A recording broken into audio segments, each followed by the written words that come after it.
It's RITAFA's return, James.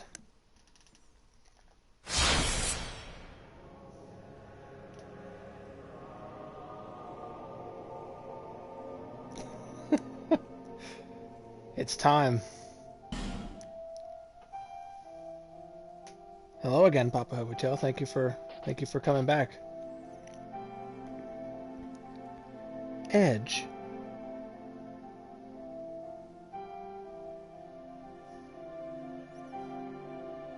I saw I saw Andrew's comment before I changed the other stream. I've never played Souls. I've watched a lot. I can't play though. I raged at Animal Crossing, so that's what actually killed me. Yes, this is RITAFA 5650 version 2. I'm super excited to get into this, but I have to leave for just one moment. I'll be right back, so please give me 1 second.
back. Sorry that took so long.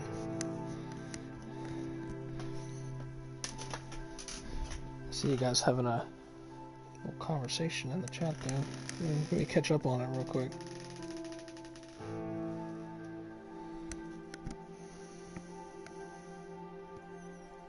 I really love the subtitle. Oh, the Scholar of the First Sin. That's dope as hell. Man, this game was from better times for me back. Yeah, I know exactly what you mean. Pepperidge Farm remembers. And this game's so hard, we couldn't make it past the title screen.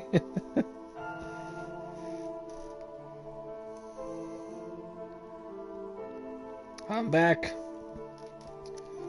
Thank you, boys. Sorry that took so long. But yeah, Scholar of the First Sin is badass. I don't know if do I have any? Yeah, I had one other. But here we go. I'll let the opening cinematic play out. Let me know what you guys think of the opening cinematic. It's pretty cool, I think. In a dream, a murky, forgotten land.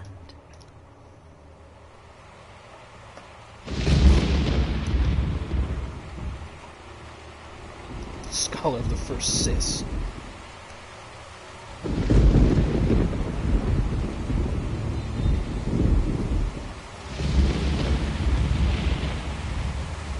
A place where souls may mend your ailing mind.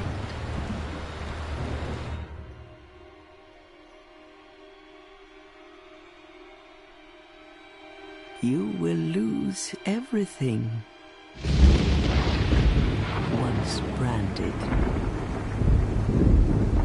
the symbol of the curse, an augur of darkness. Your past, your future, your very light.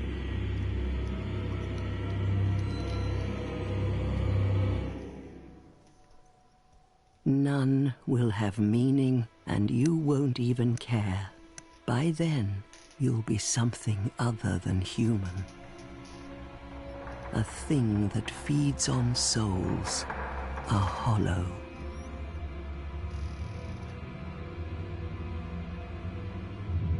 Long ago, in a walled-off land far to the north, a great king built a great kingdom. I love these games too, I believe Bruce. they called it Drang Lake. Dark Souls is one of my favorite franchises of all Perhaps you're time. familiar. Thanks for being here. No, how could you be? But one day, you will stand before its decrepit gate without really knowing why.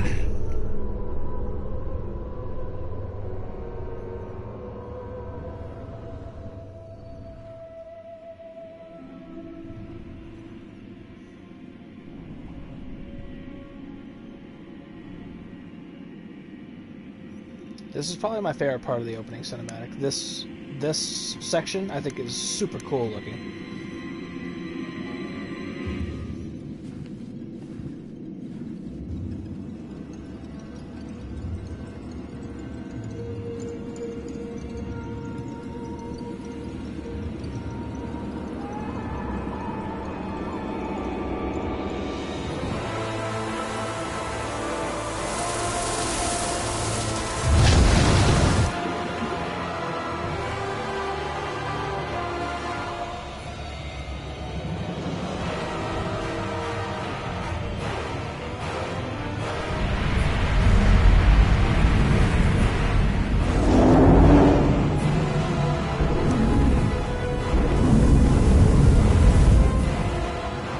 Like a moth drawn to a flame, your wings will burn in anguish. Time after time.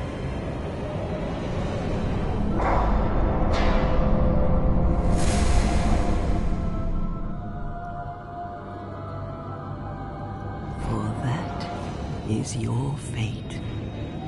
The fate of the cursed.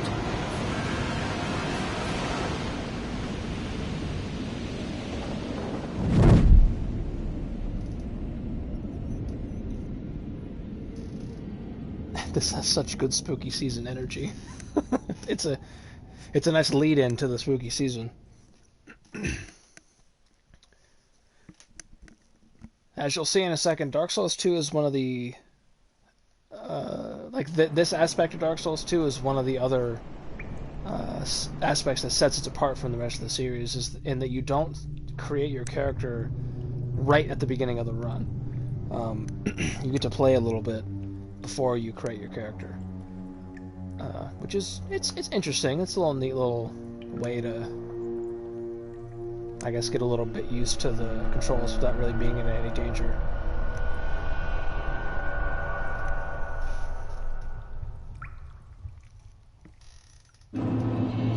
Who is this? It's pretty RITAFA. Oh, and there's some other fateful souls starting off on their journey. This is like proto RITAFA.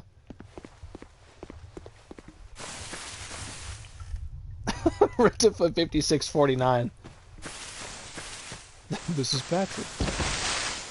So here we are in Things Betwixt. That's what this area is called. It'll officially be called that in a minute. But there's actually little dudes that hang out in this area. There's one. They just kind of run away when you get near them.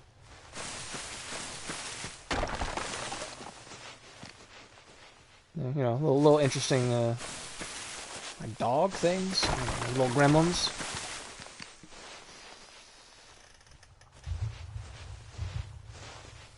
I refuse to give them any other names.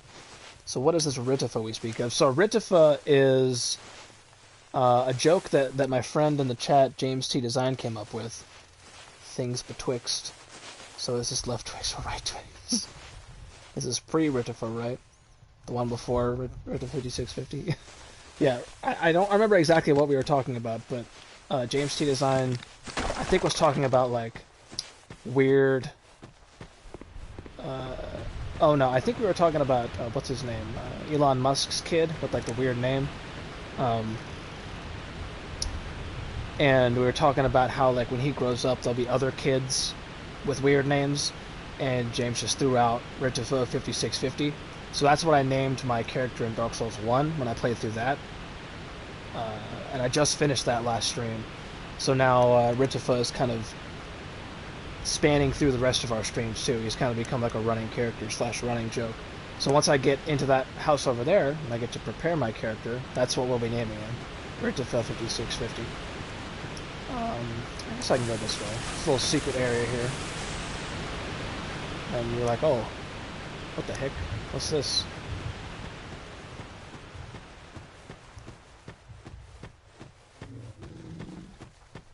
Oh.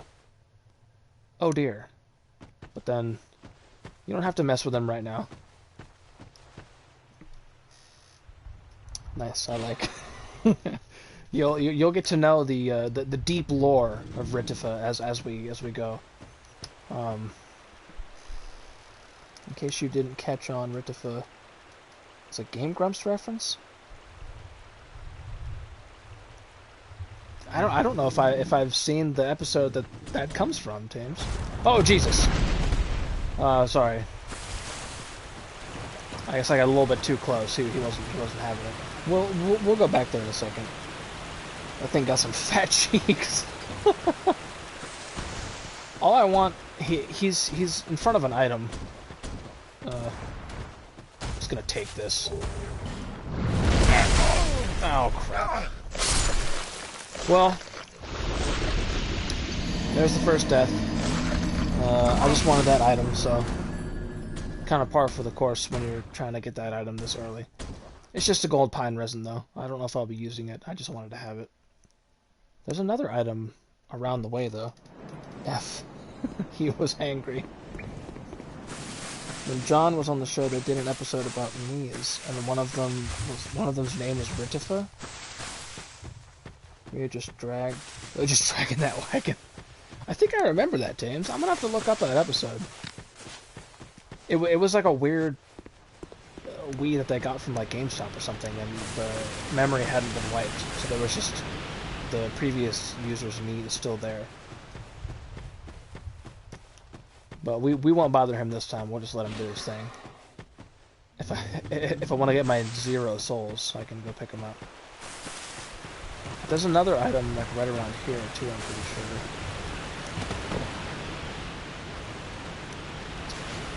Yeah, right down here.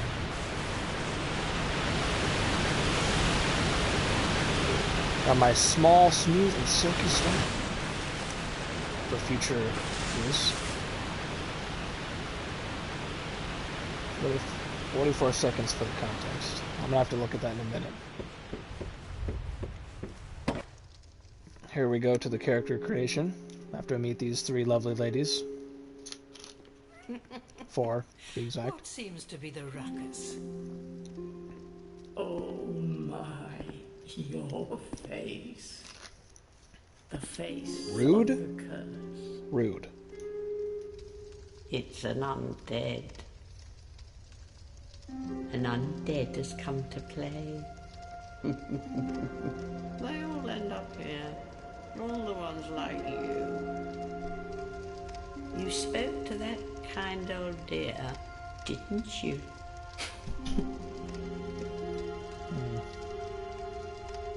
You're finished. You'll go hollow. Yes, you'll become one of them. These old ladies don't even give me a chance. Prey upon I just walked them. in and they're just roasting me. Feast upon their souls. This is the fate of the cursed. Man, I haven't watched this scene in so long. What is your name? Oh, my name? You want to know my name? My name is RITAFA 5650. There it is. Yes, it is. At least you know your own name. No bragging. It's just dragging the wagon. Here's your reward. Make you want to give For sharing. Like it's Bilbo Baggins. It's a human effigy. Hey, a human effigy. Take I can use those. a closer look. It looks just like What do me. you think it's supposed to be? Think back, deep into your past. Yes, Yeah, it's an effigy of you. it looks just like me. I'm beautiful. Here we go. I don't know how I feel about such heavy character interaction from the beginning. Kind of liked how the first game lets you explore the world on your own. Yeah, this is one of the weird differences about Dark Souls 2 is that you get this like intro where you're talking to all these old ladies, and then the rest of the game, maximum thick, please. The rest of the game is just pretty much like it used to be. But let me pick my class real quick. I think I want to be the knight. I think I want to be the knight, but let me look through the rest of it. Boy, he's thick. But let me look through the rest of the classes real quick. It's either the knight or the warrior. Yeah, I want to be the knight. And I want...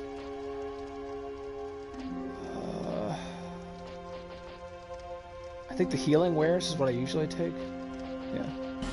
Healing wares. And now I'll go to the body. My build? What should my build be? Actually, hold on. Let me choose the deprived class real quick. So you can see my beautiful body.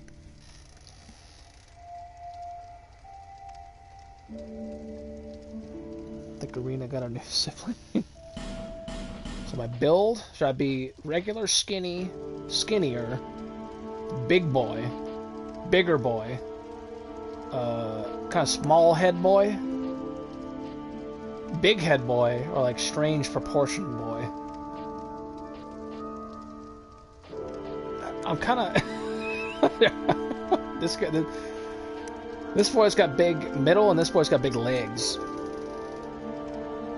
Thick arena, please introduce the biggest chungus. You talking about this boy here? I think this is the biggest. Yeah, this boy is the biggest chungus. Should we go with this boy?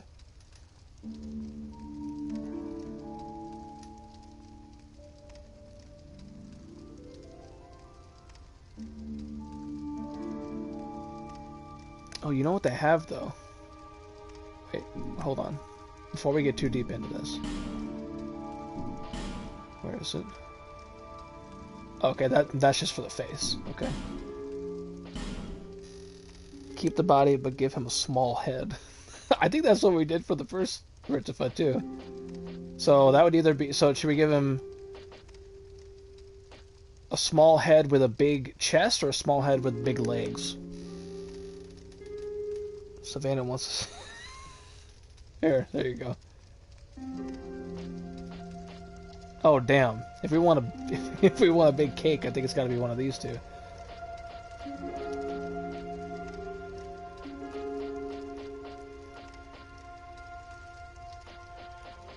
So we're either giving him the legs for days. All right, so we're going for this boy, and we can either have him ripped to shreds or normal. Yes, legs. I'm assuming RITAFA's got to be ripped to shreds, right? Damn, boy, he thick. Damn, boy. Damn, boy. Damn, boy, he thick. That's a thick-ass boy. Good to see you, Savannah. That's a thick-ass boy. Make RITAFA the sequel to 2017's Arms, Legs. There he is. This is one of my favorite settings about this game, though. If you go to face, and then you can just hit random, and it gives you quite the different range of random faces. If you just keep hitting it, let's see what we go with.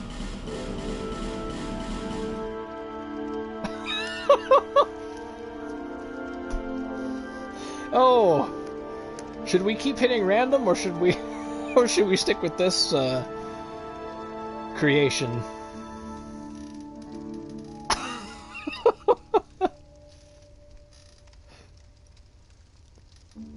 Tomato.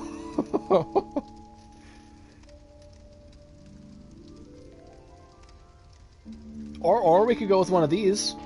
Look at this.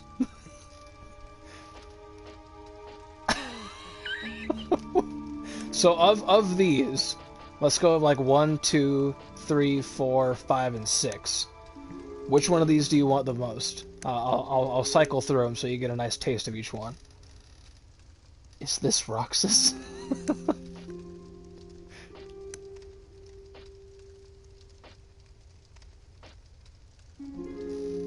17. Well, I like the enthusiasm. I think I might be a little bit partial to number 5. It looks like he's got a big old smile on his face. 5, yeah. Tames and I are thinking the same thing. Does anybody want anything other than 5, or should we go with 5? Roxas. 4 or 5.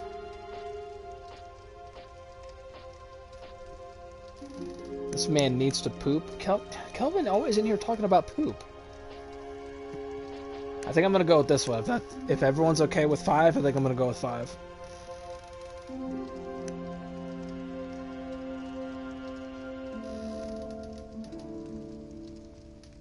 Five says, "Don't talk to me, I'm angry." I like it. He's beautiful.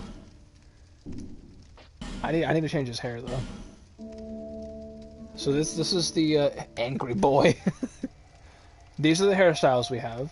We can go bald. I I guess like normal. Look at his nose. Damn, I didn't realize he had such a prominent nose.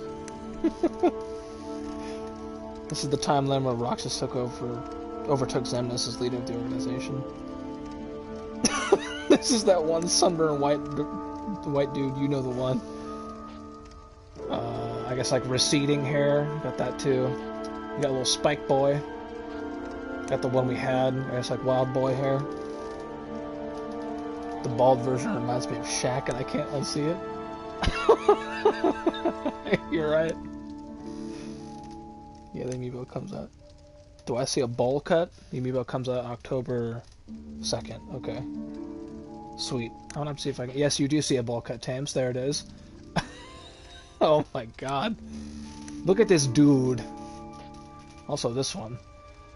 This is quite the look.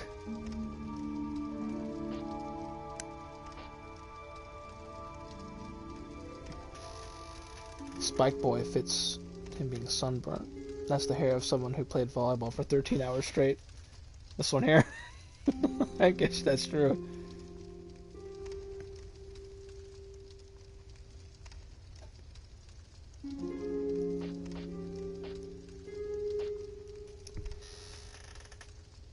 Sorry, he looks like an ad for nasal congestion. He does, with that, like, lighter area around his nose. I can't decide between Roxas cut or bowl cut. This is Roxas cut, right? So Roxas or bowl.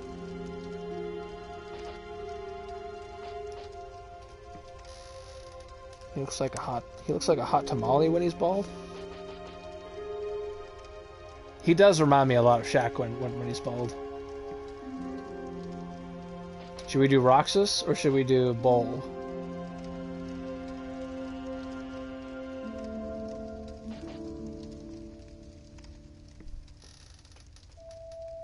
I say bald, bowl, or dreads. Bowl, because he's already so perfect. I'm with James, either Roxas or bowl. Looks like most people are saying a combination of things, but most people have body powder that you can spray. Most people have the bowl cut in their suggestions, so I'll go with the bowl cut. Should we keep it the same color, or should we get wild with it? If he gets the bowl cut, I say we should call him Dirk. That seems fitting. There's a number of different hair colors we can give him too. We can stick with what we had, or we can get a little bit, crazy with it. We can do a tribute to the swab with the yellow. We can keep it red. I like the blonde. That pink, though. The harsh contrast of blonde. That pink. Hot pink. Give him the Amy Rose fade. People are going with the pink too, I hear. Different color.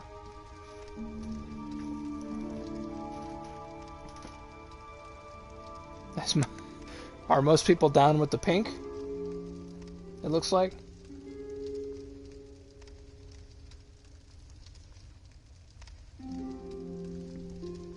Black, maybe? Let's see what black looks like.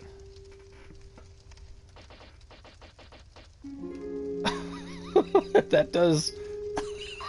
that gives him... Black reminds me of... what the hell is his name? He's one of the... He looks like a tomato. He does look like a tomato. When he has the black hair, it makes him look like one of the Three Stooges. You know which one I'm talking about?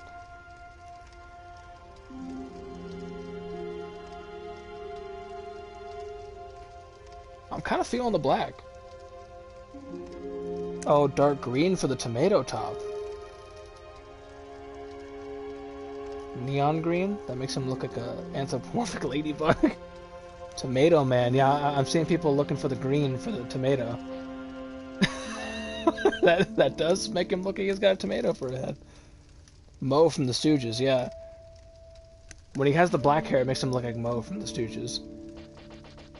Should we go for dark green to complete the tomato look? Now he an Oompa Loompa.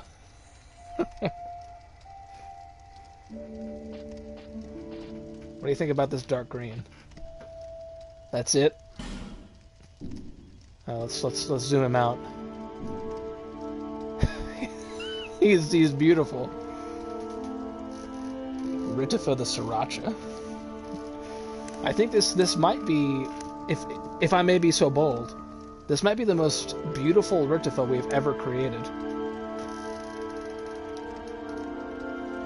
Chef kiss es perfecto. Dark green is just short over full body.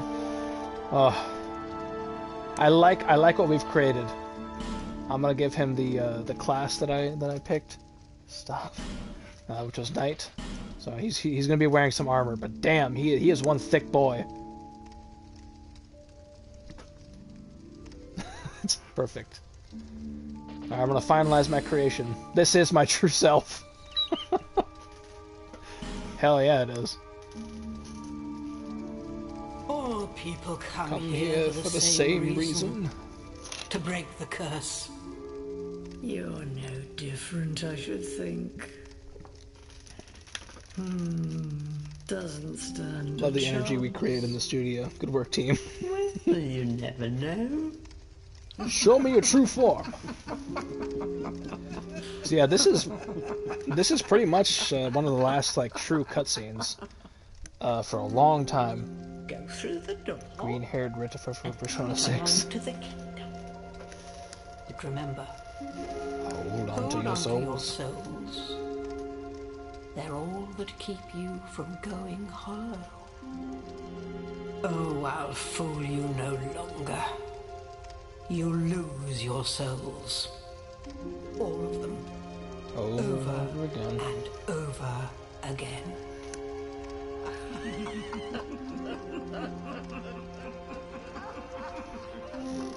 RITAFA versus Akechi. Make it happen. Uh-oh. Kelvin, you're gonna upset Papa Hobito.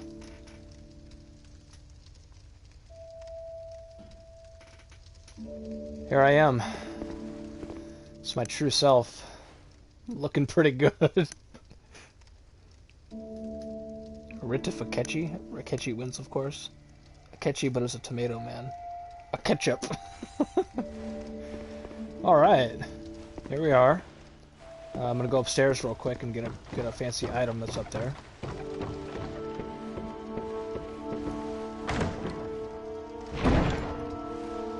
Get my one human effigy.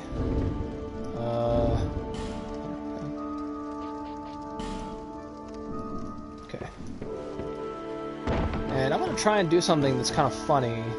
I think I need to go this way though to do it. We need a bottle of a ketchup. Akechi gotta go. Uh-oh. No, that's not the right way. I need to go this way first. So if you kill all of the things in the tutorial area, you can go back into that building and you can get a special item from the lady. So I'm gonna try and do that. You don't need to kill the little doggy guys over there. And I'm not sure if you have to kill this guy, but I'm probably gonna do it anyway. Need a bottle of ketchup. This is what peak physical performance looks like.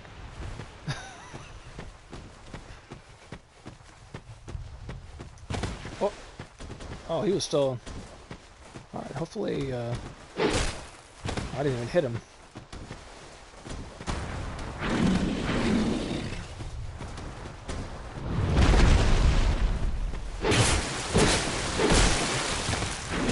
Oh!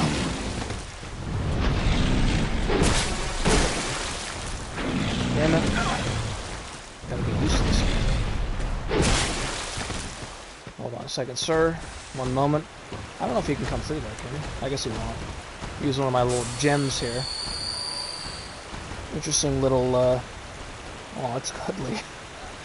You may not like it, but RITAFA is the ideal human form. Bro, that's a hippo. Life gems are a nice little callback to, Demon Souls. With, like, the...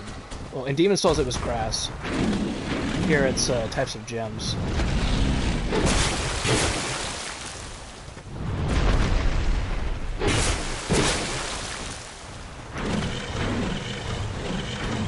but they're like secondary healing items to the Estus Flask.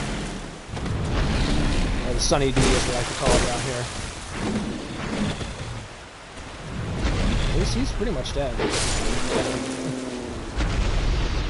Nice. Give me that stone ring, which I don't remember what it does, but I might as well put it on because I don't have any other rings. Additional reduction to enemy poise. That's a good ring. Pick up my no souls.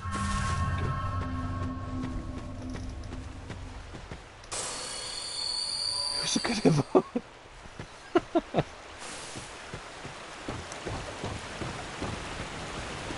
One of the things that's different between Dark Souls 1 and 2 that I actually don't like about Dark Souls 2 is you can kind of see it, the little icon underneath my sword, that little red bar. That is durability, and durability, it refills if you sit at a bonfire, so you don't need to like go to a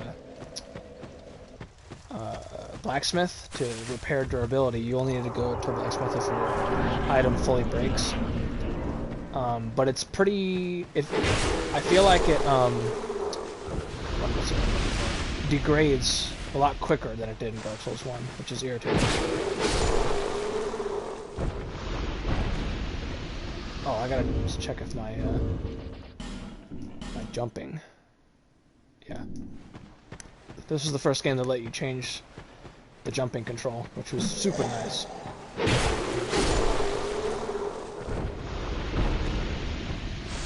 There's a couple more hippos. There's one right there, and I'm pretty sure there's one hiding behind that rock. Teaches you about backstabs. Ready?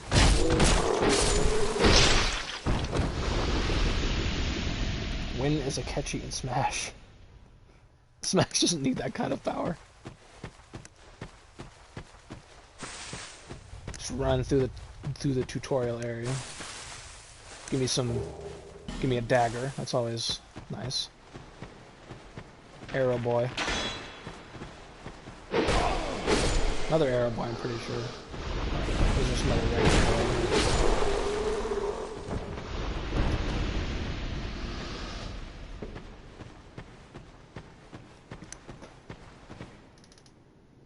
Wait. He is? They made him better? They made him Joker. Uh-oh. I have to make a Joker into a Akechi. Oh, jeez. The Akechi love is strong with Papa Hobitail.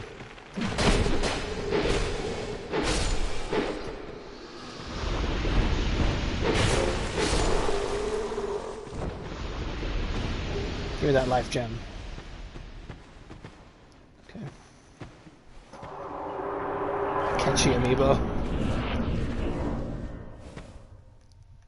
I think there's a... Yeah, it's a thing you can drop down. Kick this.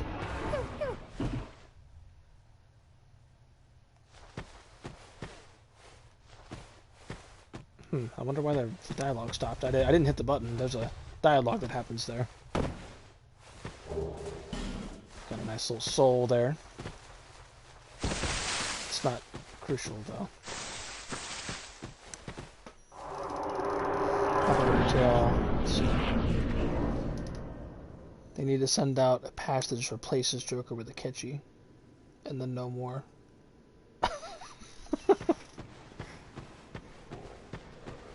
What's up, guys? Oh, I thought that guy was back up. Excuse me.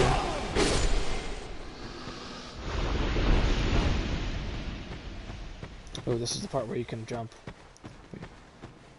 Let me practice a jump real quick before I try that.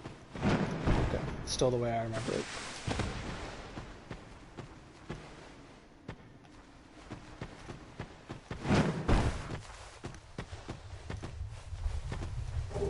Got my amber herb there. Make the jump back over. Let's look at RITAFA's beautiful face real quick. There.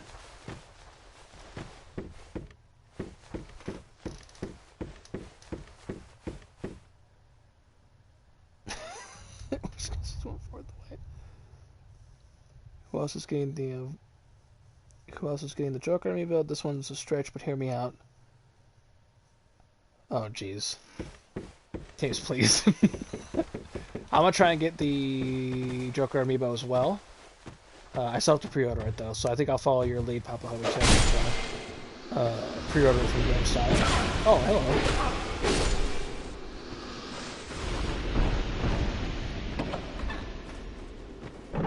Amiibo gang. Cracked red eye orb. In case you want to start invading immediately. They give you that right there. Want to sell out or not? I'm pretty sure that they will, to be honest.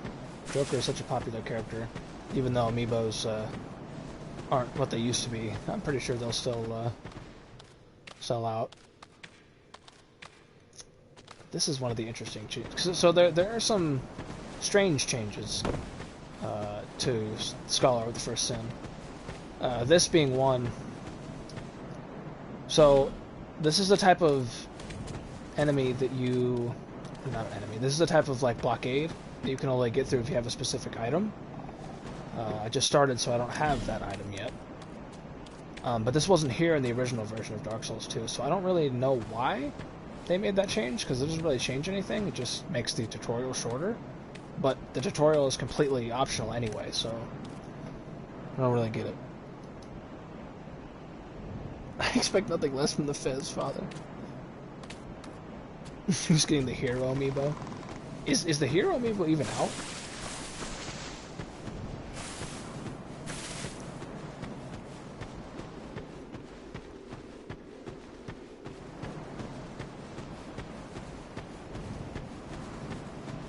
Let's see.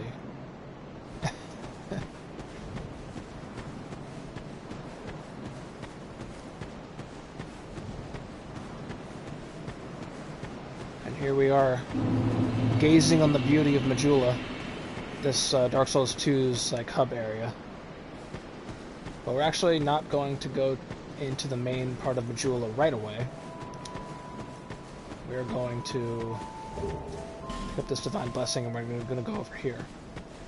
We can't go very far into this area either, but I want to go over here just to get the quick couple items and get some extra souls.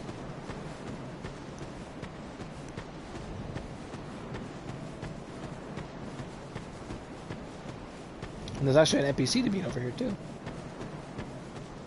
Our first NPC besides the old ladies. This boy right here with his fancy blue sword. Take this. Hello. Have you business with me? The way under is all blocked up, you see, by this god-awful statue. Heavens above. Who thought it a good idea to pit it there? I'm in quite the pickle now. See that statue? Gives me the release. You stare at it for long enough, it starts to look alive. It just doesn't seem quite right. There are no craftsmen round these parts. Hey, you don't think a real live person was turned to stone, do you? See that statue? Yeah. Hey. You don't think Midman is getting an amiibo? This is the statue he's talking about. Rather strange.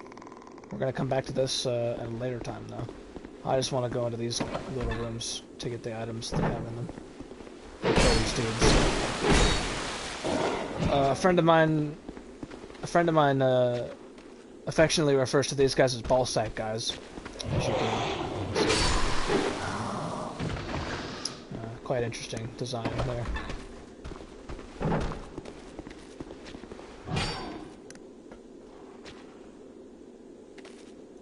She better get one. Oh,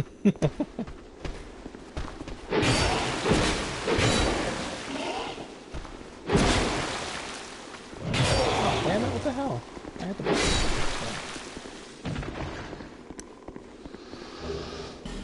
Alright, just gonna quick detour to get some souls and some extra items.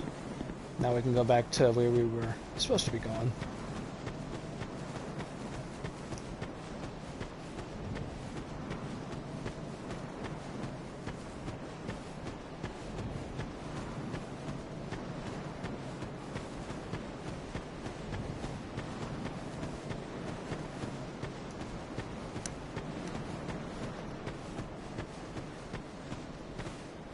And so we only have seen 2 of the DLC amiibos.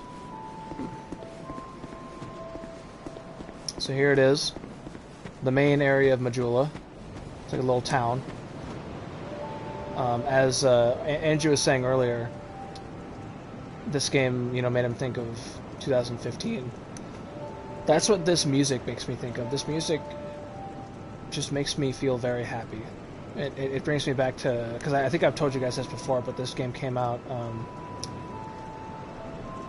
it released like during spring break. That was like right around the same time as my birthday, so I had a bunch of free time in college to just like sit around and play this with some friends, and I remember listening to this music a lot. So it brings me back to a happy time where I was just happy and sitting around playing my Dark Souls.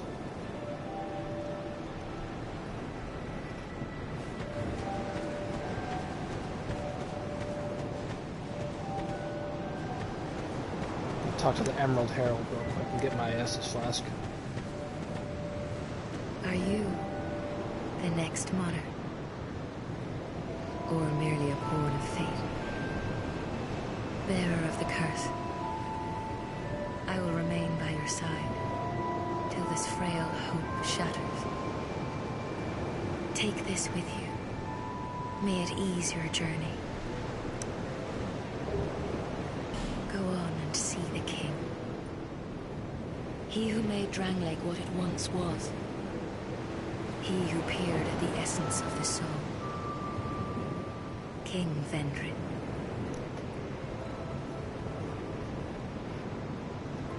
Yep. So this is a neat little thing that Dark Souls 2 also shares with Demon Souls, is that you don't level up at a bonfire anymore. You level up at an NPC. At an NPC. So you go to her when you want to level up, which is just, you know, some people hate that, but I don't mind it. I think it's fine.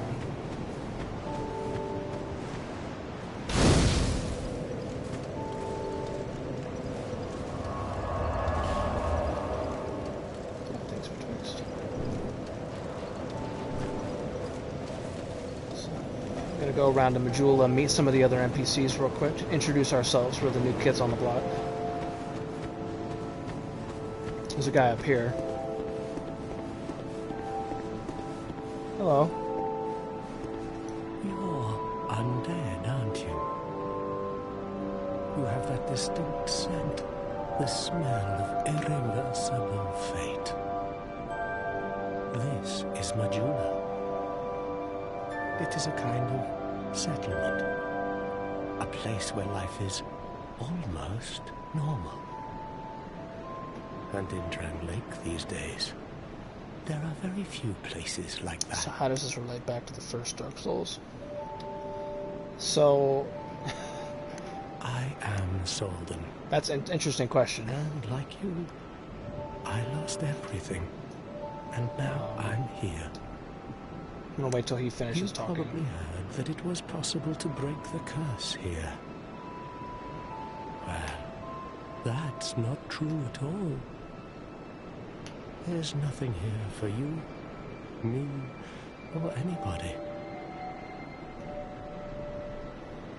So, if I remember correctly, this game, I don't know if there's like an official amount of time, but this game takes place sometime after the events of Dark Souls 1, and I think the like canonical thing that happens is that at the end of Dark Souls 1 you choose the Rekindle ending, which continues the Age of Fire. So once this character's journey starts, it's like kind of time to find someone to do that again. So the first character, the canon thing in the first game was that your character perpetuated the Age of Fire. So now at this game's start, the Age of Fire is like burning out again. So this character's journey is to either do it again, to perpetuate the Age of Fire, or it's to usher in the Age of Darkness. And there are certain things that are like callbacks to the first game that you'll be like, oh wow, okay, that connects to that. but like this game takes place in a place called Drangleic, and the first game took place in a place called Lordran, and they're not. There's a little bit of like debate amongst the community whether or not Drangleic is Lordran. Just it's not Lordran anymore because it's been so long. It's taken on another name, or Drangleic is just a place adjacent to Lordran. I'm not sure where I like to land on that. I like to think, based on some things that happened in Dark Souls 3, I like to think that Drangleic is Lordran. It's just been so long that nobody remembers it as that anymore. But I guess I'll point those out as they come. But there's one like really, really big thing that happens in Dark Souls 2 that relates back to Dark Souls 1, where you're like, oh crap, that's really good evidence. Do you know much about souls? Even I'm not certain, but I'm told that the soul is the essence of life itself. Anything living, sentient or So not, no Onion Bro. supposedly So has Onion Bro has been what we call the curse. his journey. To the soul. Do you see what that means? Onion Bro's journey. Oh To my be god, I alive, can't speak. Onion walk Bro's journey this earth. concluded in Dark Souls 1. That's the real But curse, right there. Onion Bro was from Undead. a Never like die. what's the word I'm looking And for? that's quite a predicament, really. I guess like a land of other people who are like similar to him, if that makes sense. Like he's not the only one that wears that armor. So we might see a couple other Onion warriors. You know. There are 4 beings in this land with giant souls. And wherever you go from here, you'll soon I know. I love the way the come water looks in against this game. them. Look at that. Each has a powerful soul and a terrible curse. If that frightens you, then you ought to just give up right now. I think if you talk to him enough, he gives you an item. That's why I'm going through his dialogue. I think. Do you ever cry out for help? Or he gives you an opportunity to and join the treacherous. Covenant, I think. You'll face invaders from other worlds at every turn. If you need help, why not proclaim faith Oh, wait, in the take my Blue Dark Sentinels? Souls Warriors game, call it When you Onion face Warriors. danger, the Blue Sentinels will come to your aid. Protection is yours, if you wish. You need only accept their kind embrace. Yeah, he gives you the opportunity to join the Way of the Blue, which I don't want to join, to be I honest. see. Then you'll have to brave this treacherous journey on your own. You can see it in If battle. you ever require help, come back anytime. I will stay here and pray for your safety. So that was Dark Souls 2's like roundabout way of telling you what the overall the goal in this game is, based on what she said and what he just said. So what we're supposed to do is we're supposed to go seek the king of this land, King Vendrick.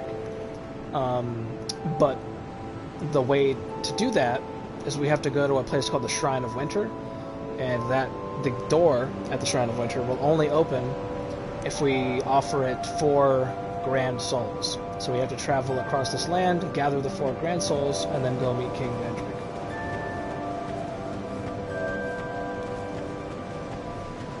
What are you doing? Who are you? Who are you? Oh, it doesn't matter. Just help me open this door. I packed my tools in here, seeing it was vacant. And now somebody's gone and locked the door. So here's the blacksmith, but he can't get into his blacksmith area because the door's locked. So we'll help him with that in a bit. We're looking for one NPC in particular. Gotta go this way. Oh, this is kind of funny. So there's an NPC in this building I'm right next to, and she can appear in multiple different places in the room, but if she appears here, you can actually talk to her through the wall, which is kind of funny, but I want you guys to see what she looks like, so I'm going to go on there normally. I'm going to go up here, though, real quick, to show you something that James and I were actually talking about not too long ago, at the tail end of my Dark Souls 1 playthrough. You can, at the beginning of Dark Souls 2, you can come up and talk and like interact with this stone. And what this does is that it gives you the opportunity to join the Covenant of Champions, I think it's called, or the Way of the Champions. Amiibo the Joker amiibo was announced. I will buy one more amiibo. It gives you the opportunity to join the Way of the Champion, and what that basically does is just make the entire game harder. So I'm not going to do that. It's not what I want to do right now. When Sakurai eventually announces Bancho, I will buy 2 more amiibos. There's also the pit here, which we will be interacting with at some point. And there's these little boys that are kind of like a foreshadowing of what you can expect down there. I feel like hard mode on this game would be a time. Oh yes, it is. Also there's this. I'm going to go ahead and do one of these. Get my Estus Flask shard. I don't want to get too close, but you can kind of see if you look back there in that corner, you see those 2 little like tiny little figures towards the ground.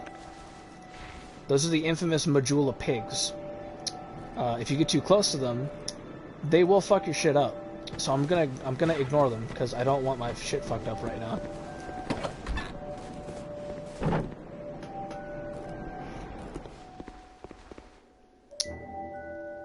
So here's that NPC I was just talking about. Just a cat you can talk to. It talks back to you like a normal person. Oh, undead are we? And one without much time remaining. Just about ready to fall apart, I'd say. Not exactly the time to be chatting with a cat. Well, suit yourself. Oh yes, you may call me Shalqua. Enchanté. So, what did you want anyway? Gotta swipe the Sonic card. Ooh, you smell wonderful.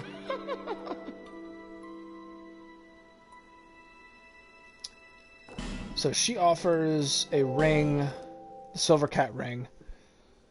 Is that Morgana? That's Shalquar. We'll be coming back to buy the Silver Cat ring from her, but I obviously don't have enough souls for it right now. But she also gives you the opportunity to abandon covenants and like join other ones that you've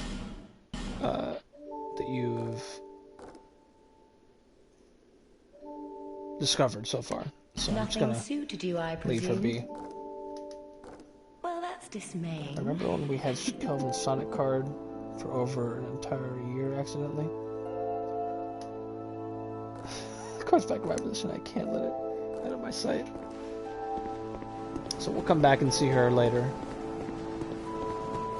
This is locked. Pretty sure, yep. So the NPC that I was looking for is in this building right here. But before I introduce myself, I'm gonna go upgrade my Estus Flask. And I guess I will join the Way of the Blue, just to be in a covenant. I don't really need to be.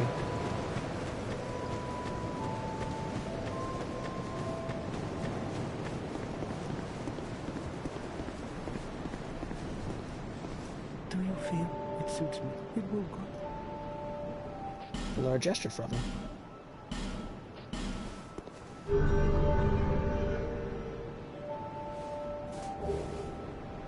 Got the blue seal. May you find peace on your journey. I guess I'll join the Way of the Champions too, just so I have quote unquote discovered it. But then I'm gonna abandon it right afterwards. Bearer of the curse, seek misery.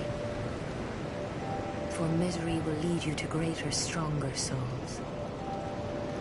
You will never meet the king with a soul so frail and pallid. Our tomato has joined the blue. Seek those whose names are unutterable, the four endowed with immense souls. Their souls will serve as beacons. Once you have found them, return here to me. Moldy tomato. So that hope will not fade away. And you can tell which covenant I'm in based on the symbol in the top left, next to my health bar. It changes Is that a shard you found? depending on which covenant you're in. Here, let me see it, so that I may help you to see light, to see hope. However faint it might be. Upgrade my Estus flask. Wham, bam, thank you, ma'am. Oh, but do I have another one? I was gonna say. Did she say it? Less.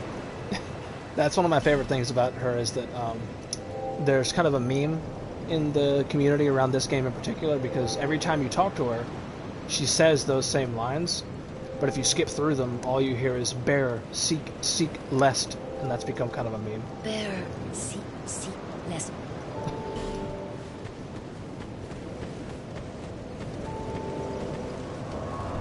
Sit down real quick. Go discover the way of the champions. And then quickly drop that shit.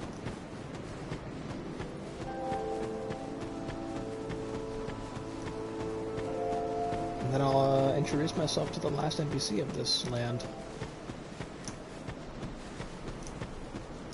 It like warns you a little bit too before you join this covenant. This will set you on an arduous path. Are you okay to join this covenant? Bear, seek, lest. Sarah told the bears.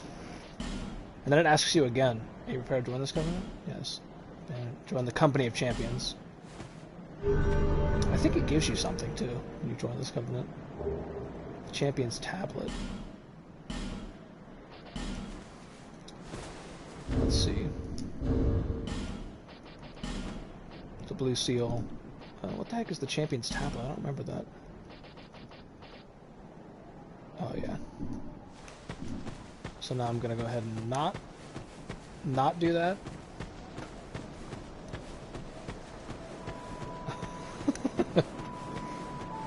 Now we can talk to her through the wall. Oh. Yep. Who are you again?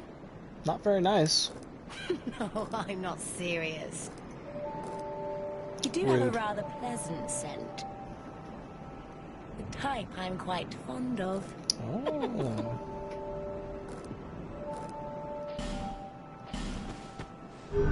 Get that shit out of here.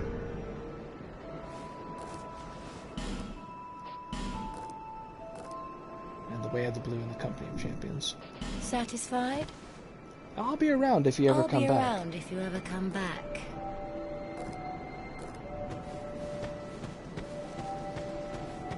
Is it? Hold on, I'm just curious about something real quick.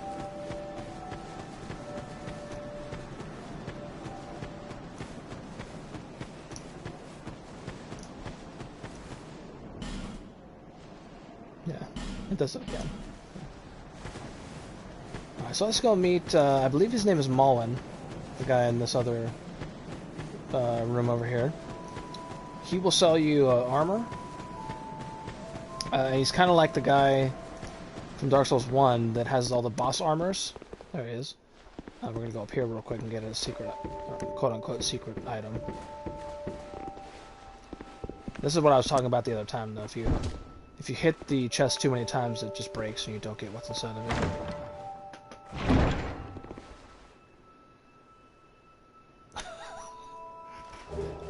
I don't know, name. Oh, I thought I could just... Let's talk to him for a second. Hello there. Welcome to my shop. I'm Morlin, and I sell armor. Oh, sorry, Please do have a look at my wares. I could really use the business. If you'd be so kind. So he seems like a pretty swell dude. But that's not actually the case. If you, Well, I do hope I see you again. if you progress his storyline, he becomes a real dickhead. And then I think he eventually, like, tries to kill you. I don't remember exactly. Because I usually don't progress the storyline because you see that armor set that he's wearing. It's called the Saldora set, and every piece of that set increases the number of souls that you get when you kill someone. So I'm gonna relieve him of ownership of that.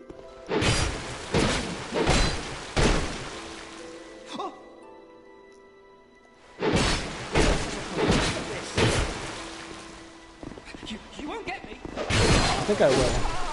Yep. I think I will. There we go. Got the Saldora set, and we can be on our way. Oh, keep pressing the wrong button. I'm gonna put that on right now. So now I got the Saldora set on. That dude's so chill.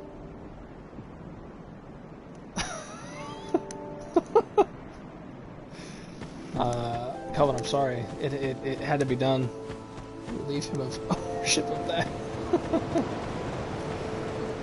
I had to find some way to be gentle with it. Nate, I'm sorry. That's not what I meant. There is another. We we will meet him, and he will be very helpful to us, and become a very good friend to us. Look at this view. So far I've seen a tomato talk to a wall and murder man in cold blood. VeggieTales really changed, huh?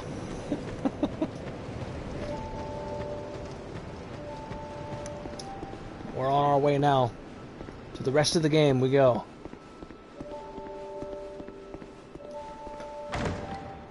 Does Dark Souls 2 have an equivalent to the swab? Yes, it does, Thames. I believe... I'm gonna have to look it up just to be sure so I don't miss it, but I believe the Dark Souls 2 swab is located in one of the DLCs.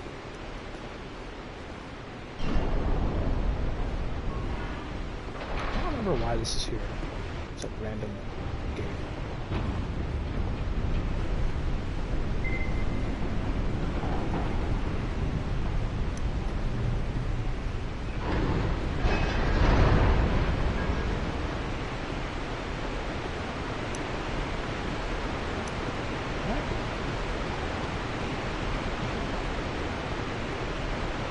Plank here.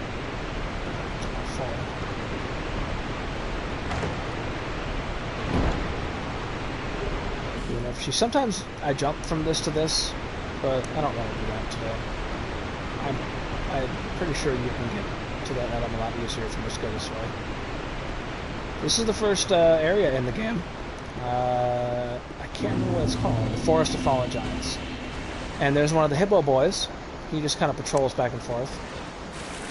I'm gonna ignore him now.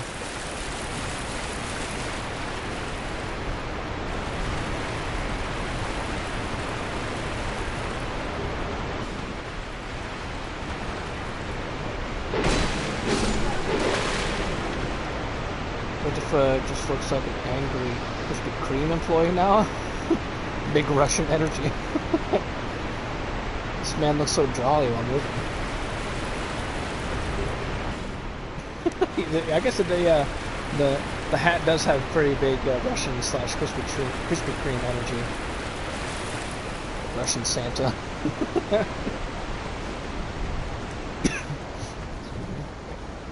Hey, can you go somewhere else? Is that a no? Alright. I'm gonna... can you please do something else? Leave me alone right now? I'd appreciate that. If you could just... Thank you.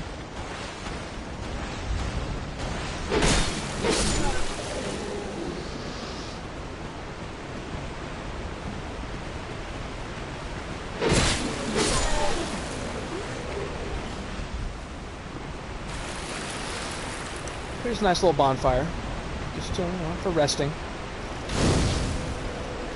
Murderous Russian Santa. He's trying to get to the Krispy Kreme. Wait, he's trying to get to the Krispy Kreme signed. He's trying to get the Krispy Kreme hat signed. Sorry, Russian Santa. Big Zangief energy.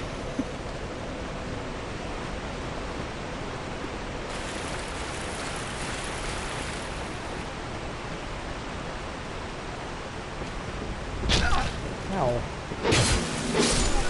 Rude. Ow. Stop it.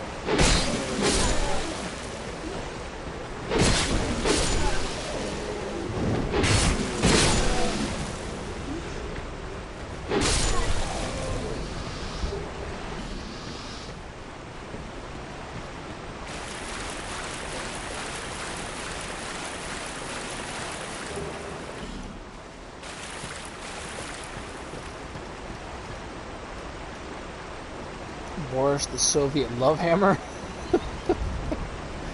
Imagine if she was waiting at the end of this with a Sharpie in hand. I can only think of the Street Fighter collab. The smut thing. The one with the smut. What the fuck? Kelvin, that's what's happening. Shooting arrows at me while I'm trying to just walk through the forest. Rude. I bet I'm selling fucking French fries. Okay. But only if you show me your pile driver. It's for the wife tonight.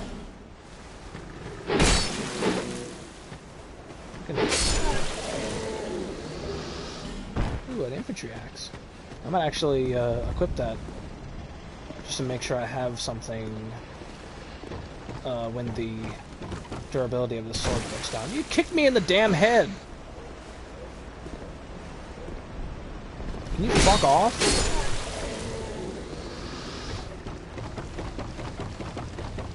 And let me quickly shimmy up this ladder.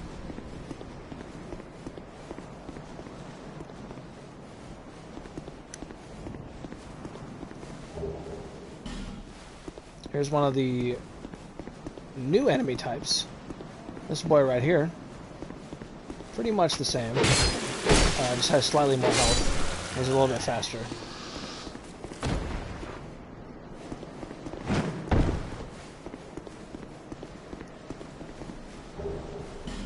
Short sword. You can hold 3 different weapons at a time in this game. Well, let's set the axe. Actually.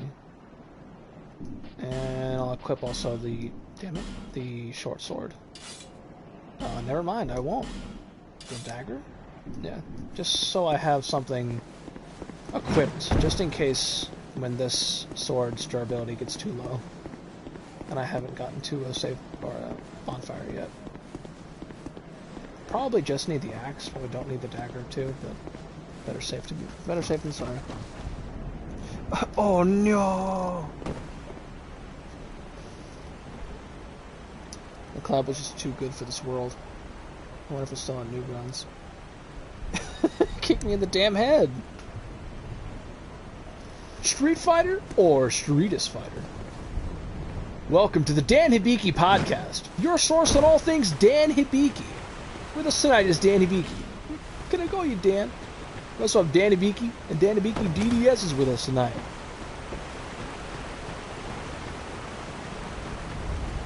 Our topic tonight, Dan Hibiki, Street Fighter or Streetist Fighter? Can I call you Dan?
I'm gonna be so happy when Dan finally gets added to Street Fighter V.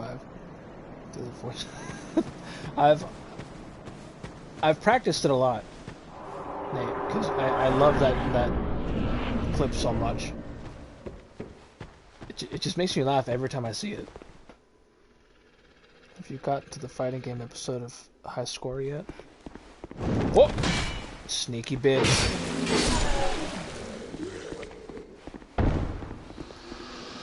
I was gonna say, I think there's another sneaky bitch in here.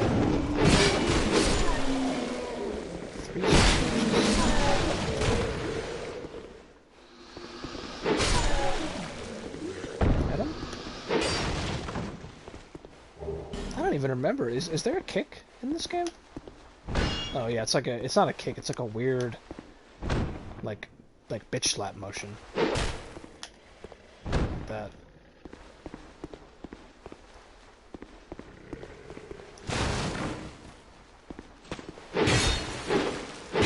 Oops. Wait a minute. I missed.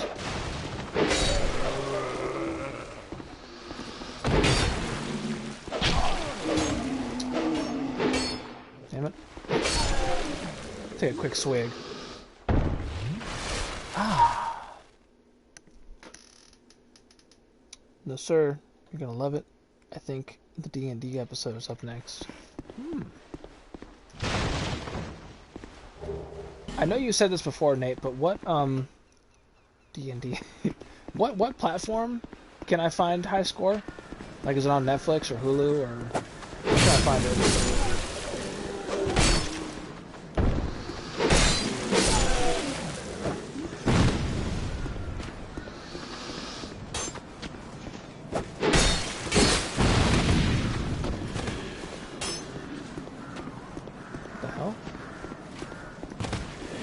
Oh, there he is. I was like, where the heck is he even coming from?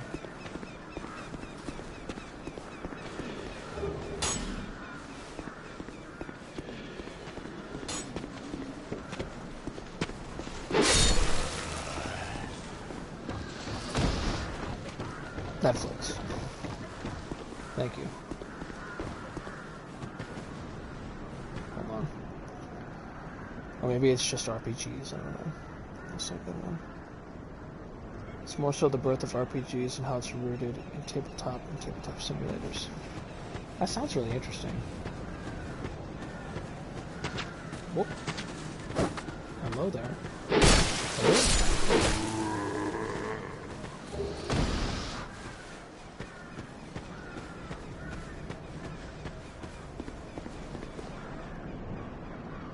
Oh man. Before I go over there, let me get this bonfire.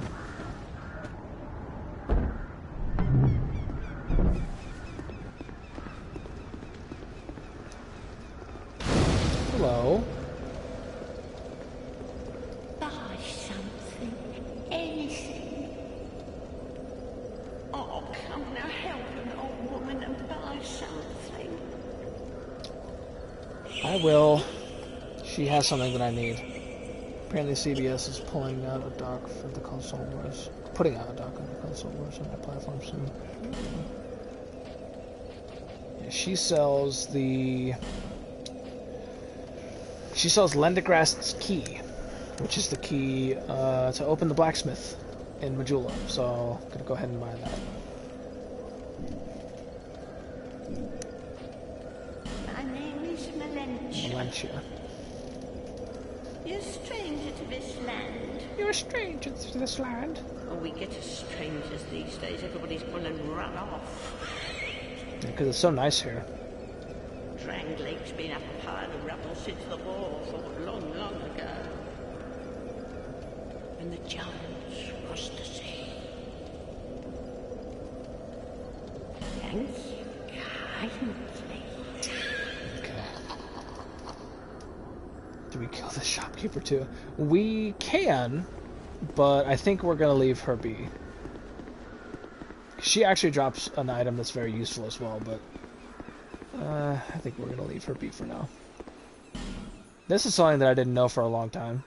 Yeah, this, when you go up to this door, it says locked, but if you just, oh, hold on, you just hit it a couple times, It just breaks. So that's nice.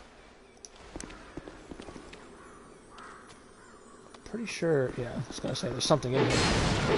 I missed it though. There's a crystal lizard in here. And I think there's a nice axe in here too. Yep, the hand axe.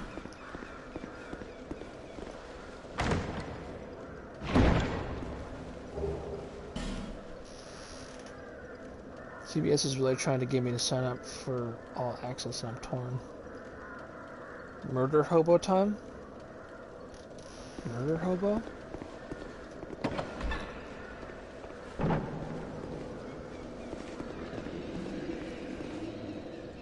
You.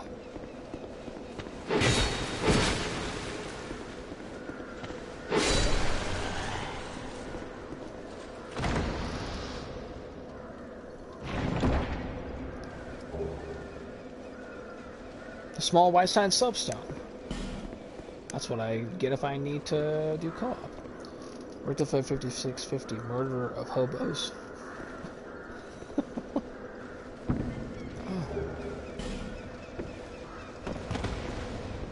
Okay. What the heck? Oh. Wow, what are the odds of that? That I would find someone's summon sign and they'd be called El Chernabog. Damn. I'm sorry about that.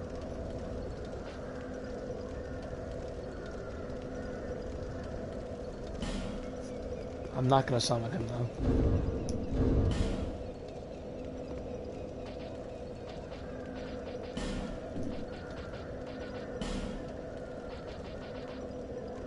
Yeah, I thought this was better. I can equip both of these now though. That's much better. Okay, so let me do have one of these.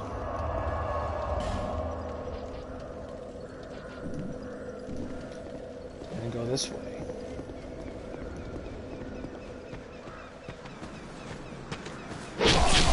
Alright. Enough of that.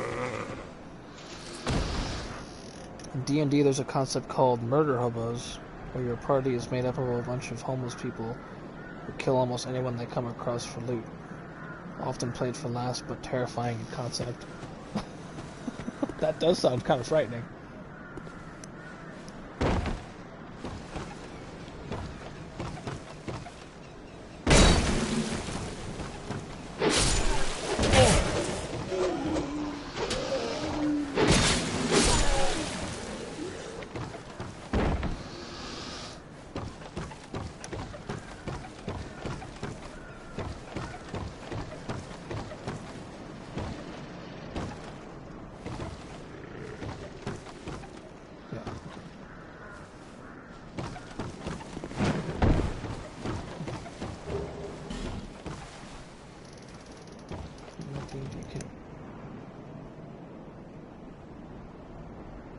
Someone moving. My D&D campaign, 4 of the 6 of the players made chars from characters from anime. 2 One Piece, 1 Black Butler, 1 Fullmetal Alchemist. I also got a Batman/Punisher wannabe and a bard with minimum 14 persuasion deception. I'm just like, really? Am I a joke to you? This is the campaign deal.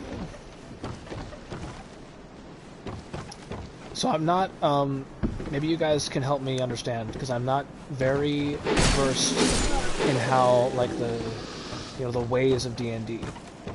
Can you, like, help me learn, so when you create a character, is it, like, generally more desired for it to be, like, a completely original creation and not based on anything? Like, would if you were the DM, would you prefer a character that was completely original versus one that was, like, based on, I don't know, like Yu Yu Hakusho or something?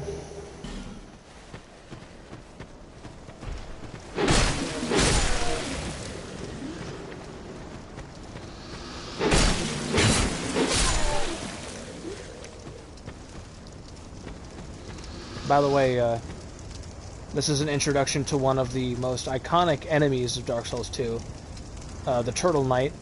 As you can see, this is a Turtle Knight. As you might expect, he cannot be backstabbed because of his amazing turtle armor.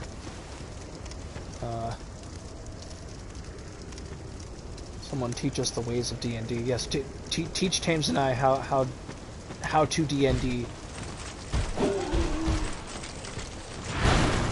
The Turtle Knights are scary too, because they can do a shit ton of damage. I'm trying to kill this little guy without getting too close to the Turtle Knight.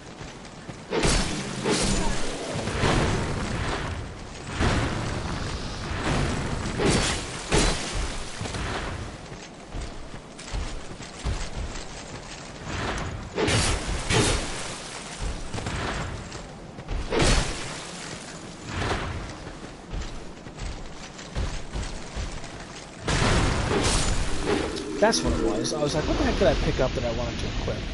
It was that fucking shield. I picked up a shield that I... Oh, a small leather shield, though. These shields are not the best, so I guess I will continue not to wear a shield.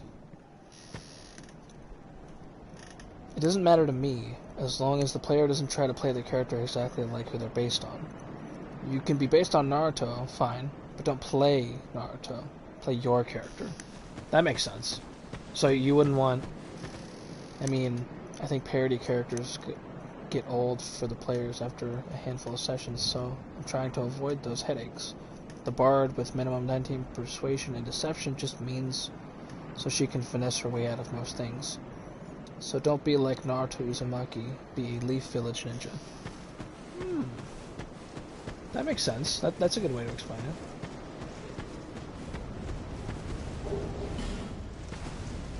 Okay.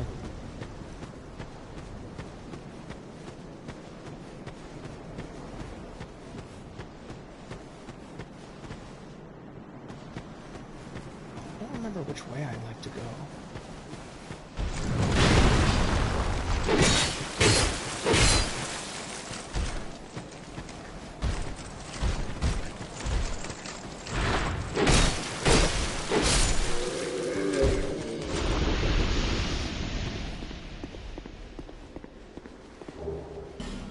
Foot soldier shield? Maybe that one's good.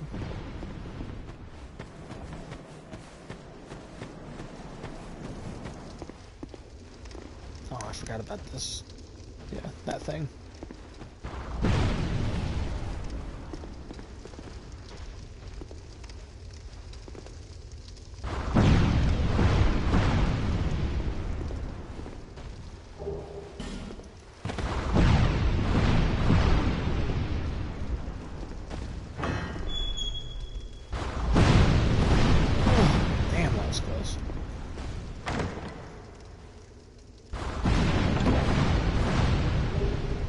Fire longsword, that's what's in here. It can be kind of useful. What I mean to say is, you can be a ninja-esque character with a demon inside to increase your power. It's totally feasible mechanically in a cool concept.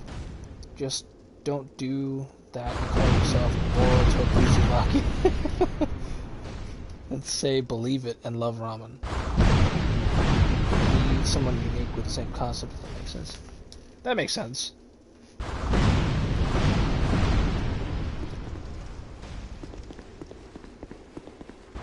That's interesting. Are there any other... If you guys have played or have been DMs for a lot of sessions, are there anything else that people do? Like, are there any other things that people do in sessions where you're like, God, I wish I am Boruto Uzumaki, believe it. I love bombing. Are there any other things that people do in like the sessions where you're like, you know what, I would really appreciate it if you didn't do that. My job as the DM would be a lot easier if you were not doing that.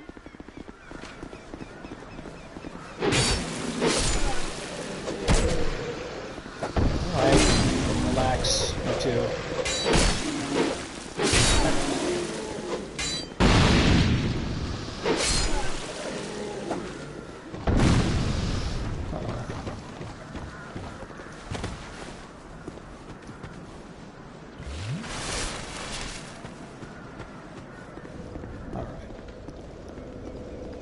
sweet.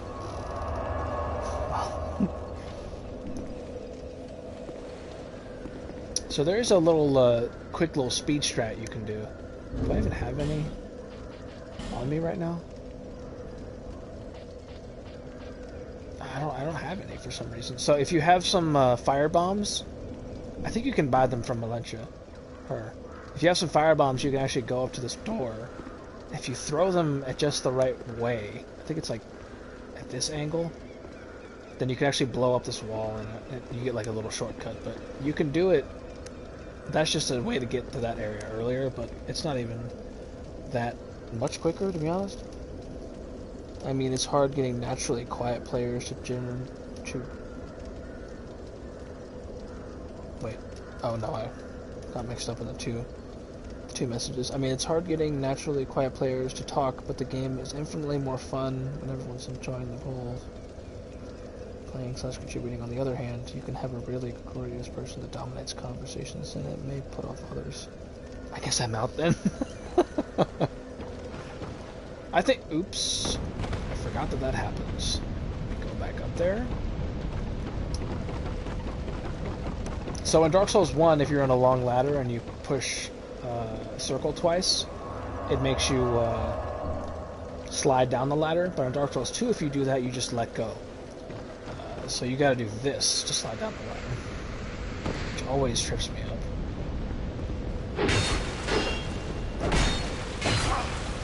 Fucker.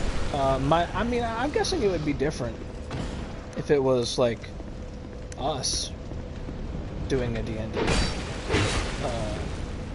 Although it kind of... Motherfucker! Oh my god. The sword has deceptively short reach. Yeah, maintaining roleplay balance is a key part of ensuring a fun experience for everyone.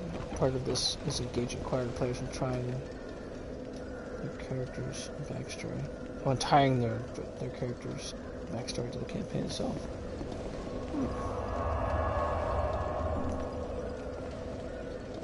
One of the... So, I don't know if this is like a real thing that happens in Dungeons and Dragons. You guys obviously know better than I do, so you can tell me if this is real. But one of the things I've seen on, like, you know, videos talking about D&D are, like, situations where it'll be like,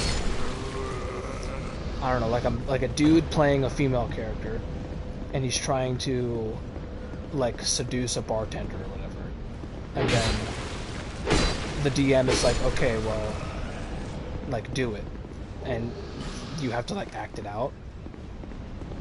Like, actually act it out. Is that, like, a real thing? Or is that just something that, like, you know, people will say? Does that even make sense, the way I said that? Or was I just rambling? Because if that didn't make sense, I can try and word it in a different way.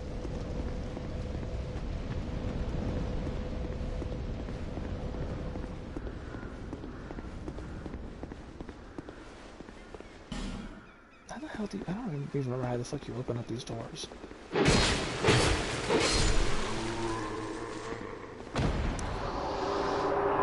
It's been so long since I played Dark Souls 2. I remember this area, though. This area is kind of a pain in my aim. But I'm not going to do that part yet. I'm going to do this part first. Hey there! Do this. Ooh. I was a little bit too close.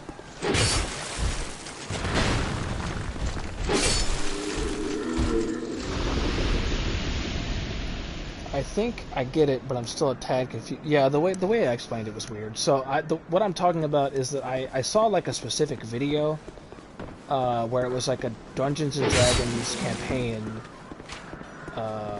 like a section of one, but it was animated, and the situation was... It makes sense what you said. I personally don't mind someone trying it. I'm not going to encourage it, but wait. I hear his footsteps. You bitch! Trying to come up behind me? Trying to sneak on me when I'm reading my messages? Sneaky bitch. You can't surprise RITAFA. It's impossible.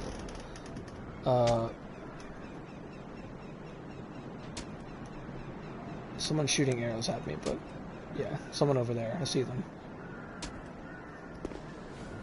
I'll move this way. He was trying to sneak on me. But you do you, you know. Also, it is pretty weird role-playing flirting as someone else against someone you know who's someone else. Yeah, that's what I'm like. I didn't know if that's like a thing. That's like a thing that always happens. Or that's like an integral part of the game. But I saw it was like a section of a D&D campaign. It was animated, so the person was drawing it. And, it was kind of, what the fuck? Oh, him up there. It was kind of funny, so they drew it. But the whole premise was that it was like a dude playing as a girl, and the DM was a dude, and he tried to seduce the bartender to get like information or like less money or something, you know, like a discount on the drinks. And he like rolled to do it, and he like got a number or something that was like maybe he did it. So to like, you know, determine whether or not the action would be successful, the DM had him like actually act it out, like flirting and like seducing the bartender. I was wondering if that's like a real thing that's like a part of the Dungeons and Dragons like game, because, or if that's just like something they were doing because they were like really comfortable with each other. I don't really think I'd be down for that personally. It doesn't always happen. Some groups know how to do it well. A lot are pretty cringe. That's what I'm saying. Like, I don't think that I would be personally comfortable with that. So if that's part of like the regular game, I don't think that I'd be down for it. D&D is what you make it. You set your boundaries. Okay, that makes me feel better. Cool. Because I was not down for that. If that was like a regular part of the game. Hey there. So this is a boss that we'll fight later. Well, you can fight him now, for some reason. It takes forever, though. I'll probably die.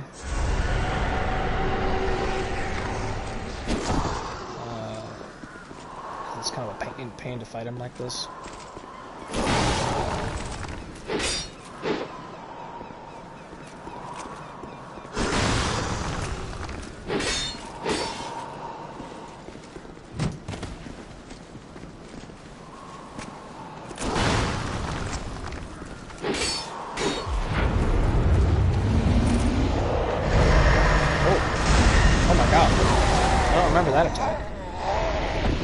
Dang it. Well, that's okay. We'll get another shot at him. We'll get another shot at him later. Seductive Bard is a common trope, but it depends who you're playing with. The Bard in my campaign isn't like that at all. You don't have to. You do / play your character how they would be their comfort level. If your DM is making you uncomfortable, even after you set your boundaries, drop the DM. I'm not kidding. That's all about communication. Okay, that makes me feel better, because I was not about to. I was not about that life, if you know what I'm talking about. This is a thing that I also don't like about Dark Souls 2. After one death, you see I have completely changed. I am now like a zombie, RITAFA. And my overall health has decreased. Damn it! And that's just part of the game. Every time you die, up to a certain point, every time you die, your health decreases. But you can get an item that makes that less pronounced, but it's still a pain in the ass. I see. Hold on, I see your message there, Nate. I will say, like, I see you. Oops, oops. What? Damn, this jumpy boy.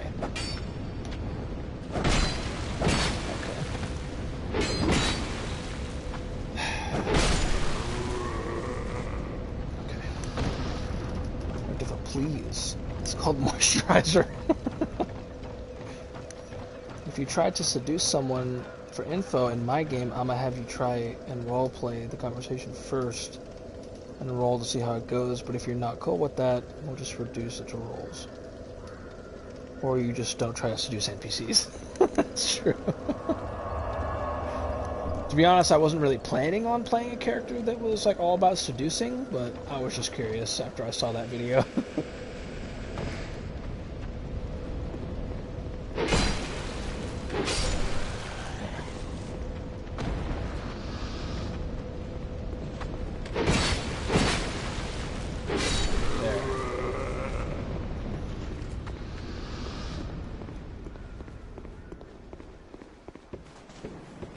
I guess I was gonna ask, because I was interested in this from both of your guys' perspectives.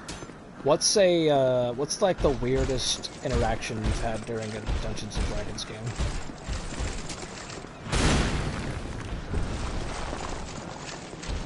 Oh, damn it, stop doing that attack. Do the other one. Not that one. Do the one where you swing. No. From left to right. I know you can do it. That one. Well, I guess it was probably been easier if I just attacked him.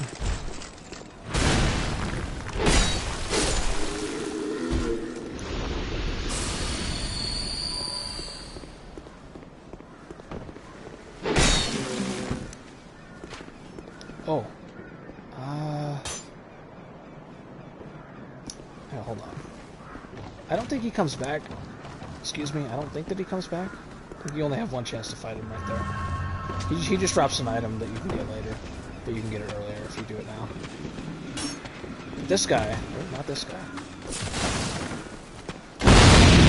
Okay! What the fuck was that?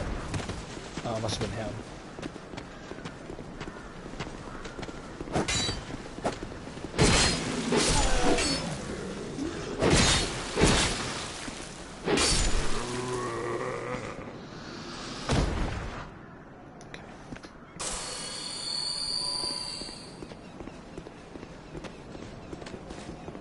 Hey there.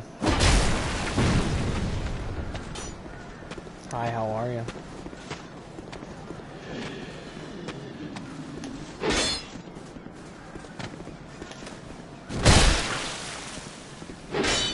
Damn it. This is not what I want from you. Wowee. Am I doing it wrong? How do you do the... It must have a different timing than those two. No, what I want this guy to do his thing. Over here. No. Not that.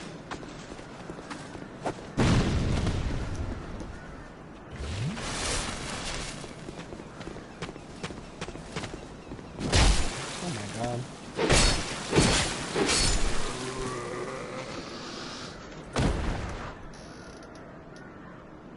Okay, wait, hold on. I saw both of your messages come at the same time. I want to have this guy throw a bomb at me and have it hit these barrels.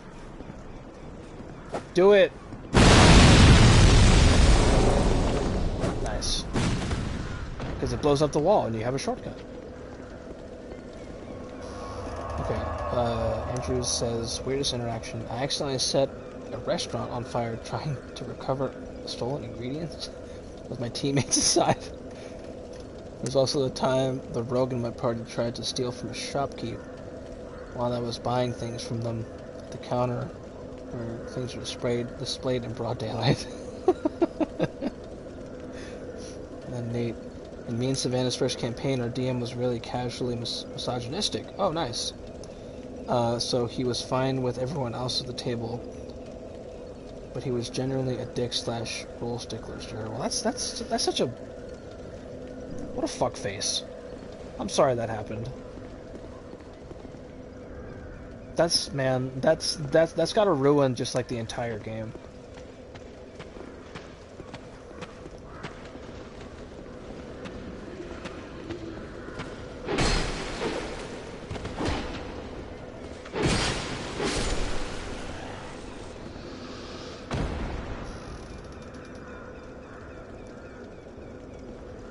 I'm sorry about that. That's not... I mean, I say this like I've played 100 D&D games, but that's not what D&D is supposed to be about. But also, fuck that guy. Exactly.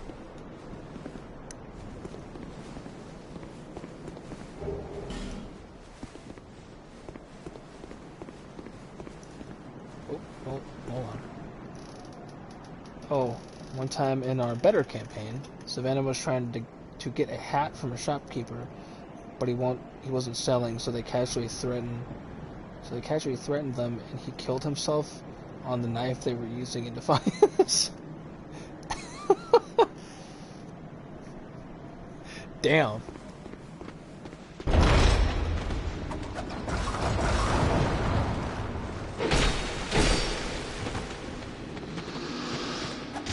There's a lot of boys in here. Oh, wait, hold on, guys.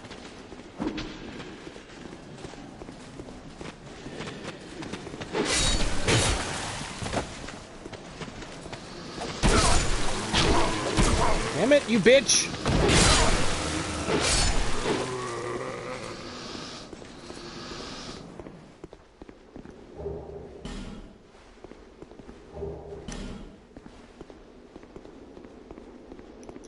Wait, was that finally? I guess this one's better than nothing. Yeah, I finally have a shield.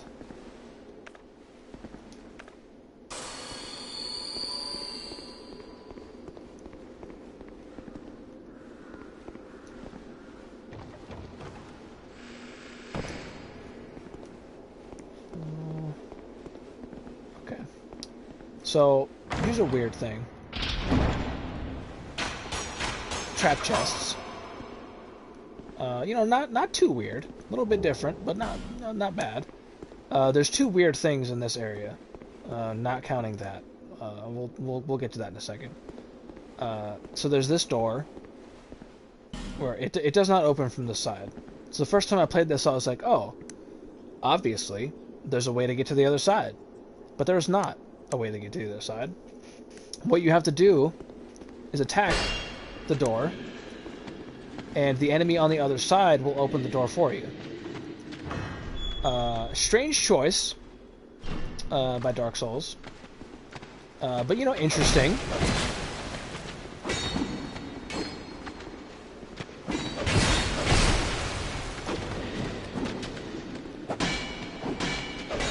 Oh, damn it. This dick of shit.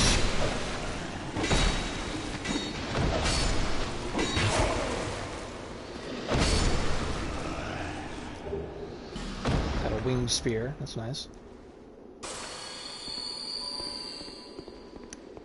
I don't even remember what the heck is in here.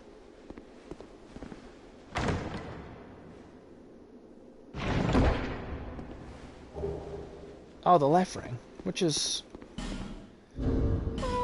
it's alright. It's a nice little ring to wear when you have nothing else. It just raises your maximum HP a little bit, but just by like a little bit. So these things are kind of weird. This is a door. You need an item called a Pharaoh's Lockstone to open it. I don't have one of those right now.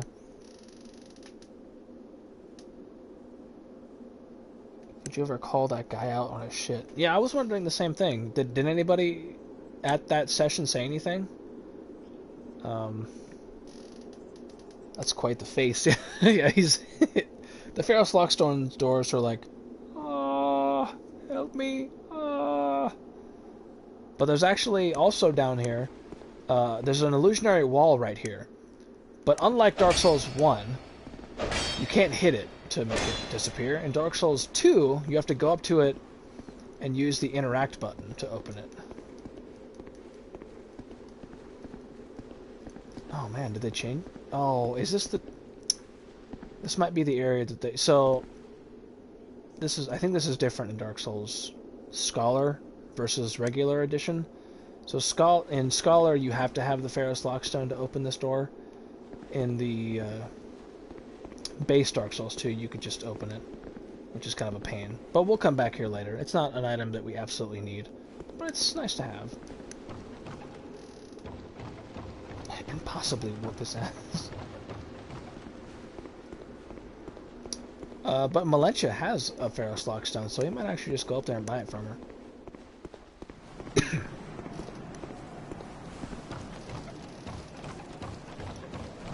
It was across multiple sessions, but nah, because he and the rest of his group lived in the same building. But we did start a new campaign, abruptly left the old one and stopped interacting with him unless absolutely necessary. I did pop off on a couple times. Wait, I did pop off on him a couple times for being a shit though, on other occasions. He deserved it. Asshole. You again? You know, that's not very nice, Malencia. I'm here to buy from you. The least you can do is be a little bit pleasant to me. I'm buying your Ferrous Lockstone. Seemed like the battles were poor folk like this. Just skip through that. They say they don't with you. It's height of above. It's height of above. Thanks. Buy some. It's height of above. So if you exhaust all her dialogue, she says it's high time I moved, like I got up and moved. She leaves this area and goes to Majula, and then she just acts as a permanent vendor. But if you buy enough stuff from her, she gives you an item, but I guess I haven't spent enough money. I need to buy one of these from her too, so probably when I buy that, I will have spent enough. Lonely. Lonely times these are.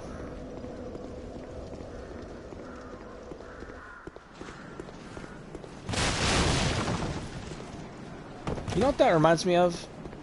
Nate/Andrew. I don't know if you... I don't think that you guys were here when I told this story. I told it, like, towards the very beginning of Kelvin's stream. So James has already heard it. But this is something that actually happened to me. So, well, hold on. This is what using a Ferrous Lockstone looks like. Put it in the mouth. And then it starts to glow. And you're like, what the heck? And then you can't even roll through it. You gotta hit it. Da da da da.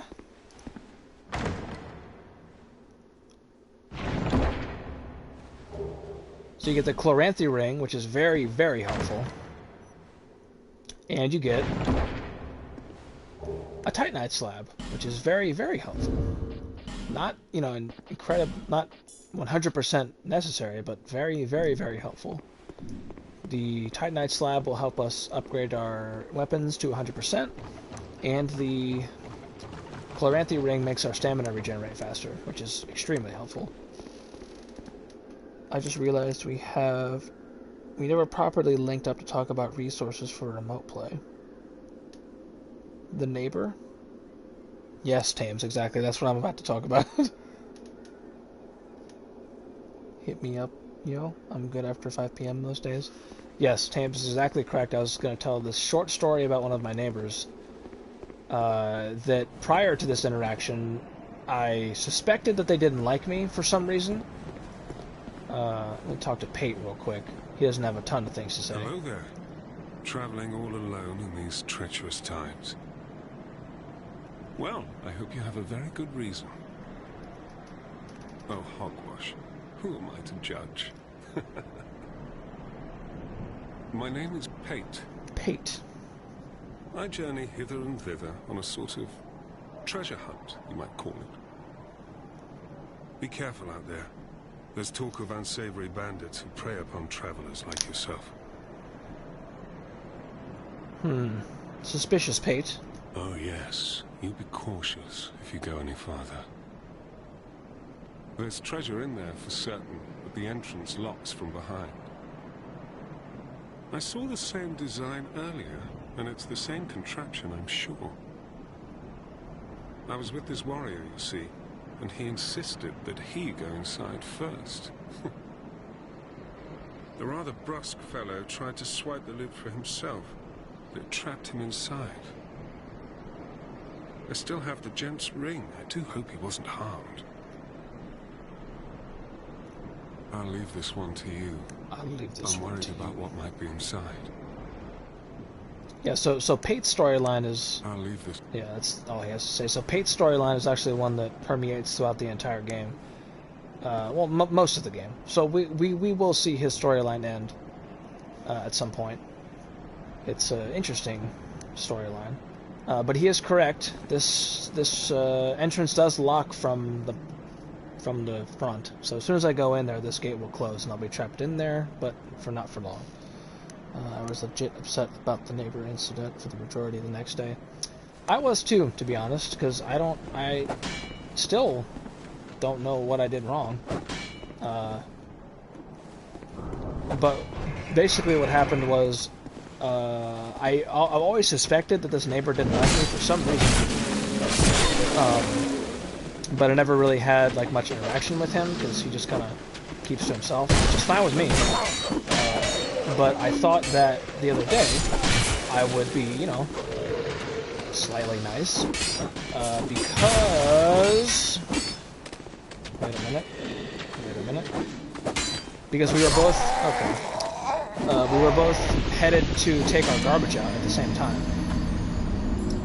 And we both got to, like, the little curb area where we put the garbage at the same time. We both got there. We stood there for a second, and, you know, I figured, I guess now would be a appropriate time for me to say something, to see, you know, if this person actually does hate me. So I, you know, walked over, or I turned around, and I was like, all I said was hello, like in that tone. I said hello, and he turns around. He turns around and hits me with the, "Hey, asshole." And I just kind of looked at him, and I just walked away. I don't know what I did wrong. I don't know why he doesn't like me, but he doesn't like me.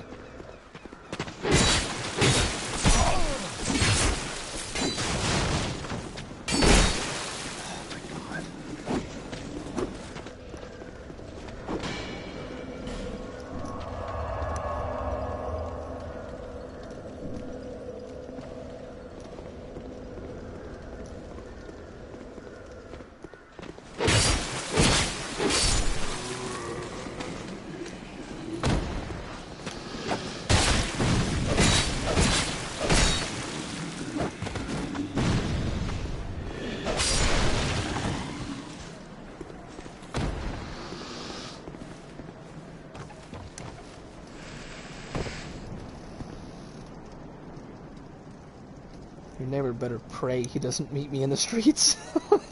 So I'm gonna need you to drop the address so Nate can go whip his ass for me. I appreciate the support, my boys. Is this area just blocked off now? How the hell? There's got to be some way to get in there. I don't remember how to get in there from this side. But yeah, it was just so strange and weird. I'm volunteering Nate because I am small. It's the thought that counts, Andrew. I appreciate it. I don't understand it, and it was bumming me out for a little bit there, because I was like, what? Why? Like, I was just trying to be nice. All I did was say hello. First thing I hear before it all goes black is, "Hey, asshole." I will drop this man without hesitation or question. Here's a little interesting thing that will be explained later. Right now it's just kind of like, what? Let's send him to Japan first so you can take him out on your way to Nomura. Two birds with one stone.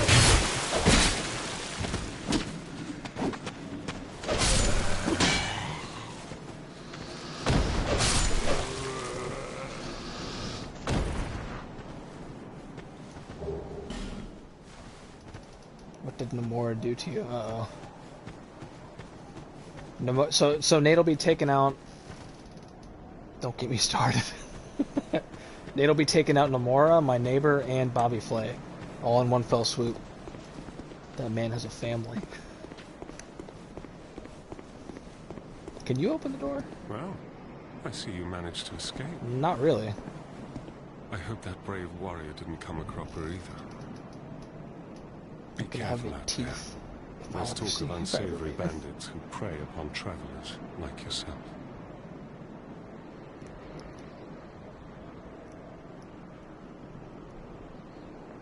Hello? Oh. Thank you. It allows undead to call out for help to one another across the fissures between worlds. With luck, somebody will lend you a hand. Well, I hope that will be careful.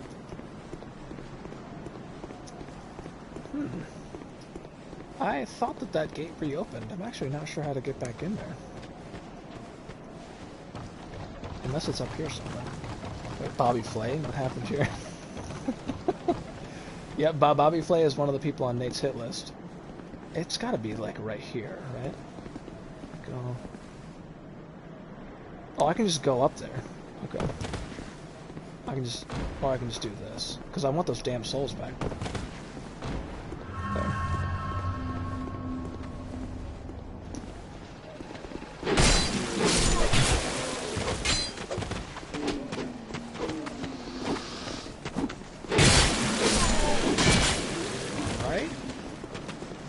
What happened last time? This fucker with the halberd. This reach is too long. It takes me like 7 years to drink my damn Estus.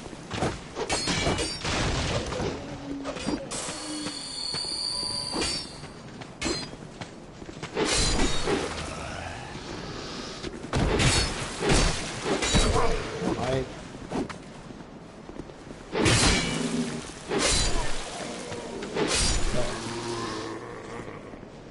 Better. Bobby Flay.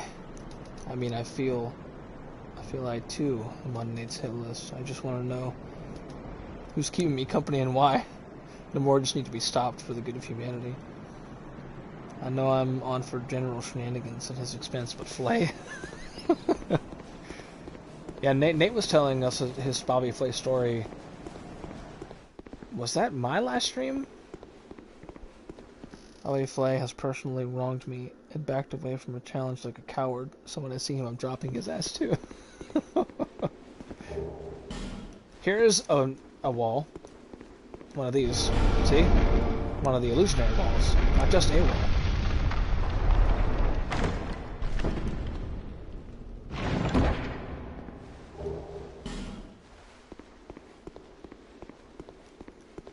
Yeah, I think that was my last stream. Nate was telling us about his Bobby Flay story. I might be wrong. There, now I escaped. Now I have to go back, though. To go back around. Because I gotta go up. And get the thing.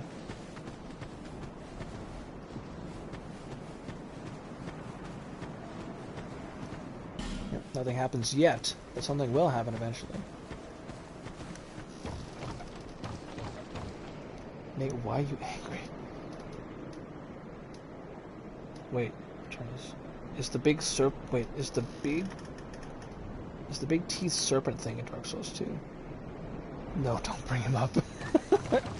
He to James's delight, he is not in Dark Souls 2.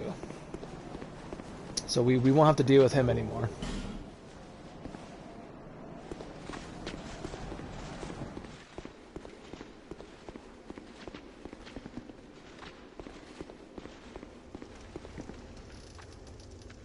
Bring him up. He shall be brung. Aw, sad. I know. I'm sorry, Andrew. If you want to see the big teeth serpent boy, he's in. I upload all of my old streams to a YouTube channel that's the same name as my Twitch channel. Bring him back. Yes, I'm glad to continue to watch the stream.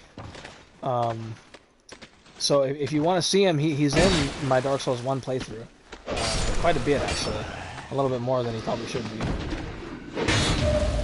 Oh, you turd! trying to be fancy.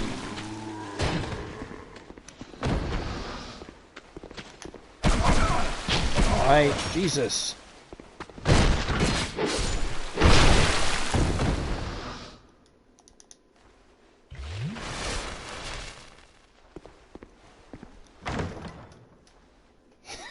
He's on Tames's hit list.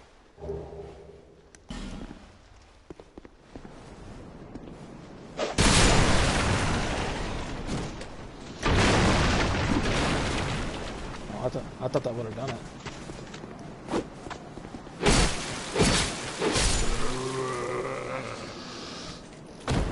Oh shit. I think you gotta fuck up real bad to be on a James list. That's true. You have to have done some you have to have done some fucked up shit to be on James's hit list.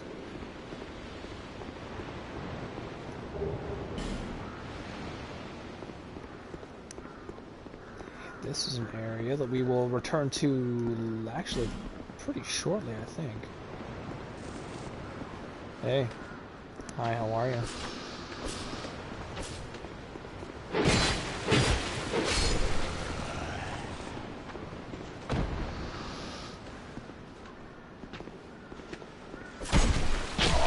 God. Get, Spearman. I think we can all agree.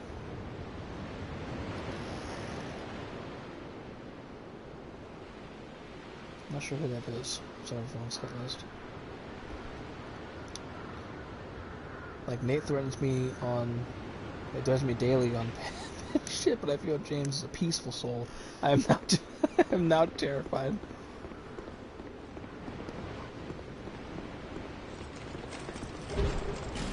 Oops. I forgot you were there.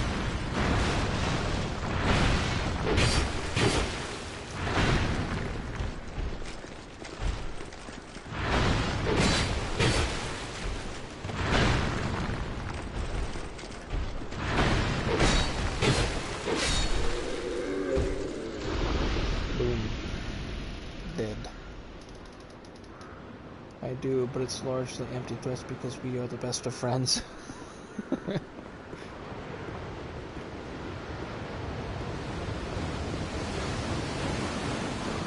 Damn it.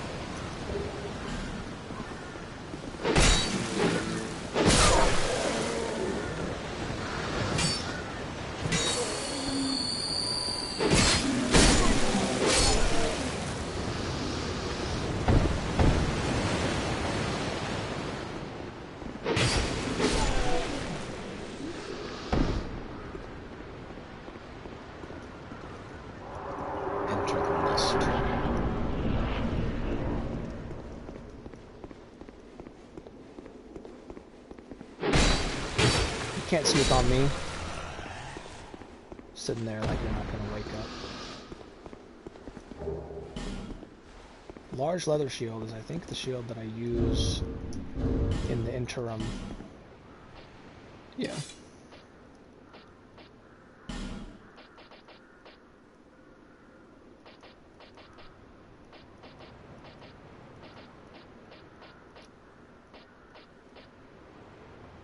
I don't have the switch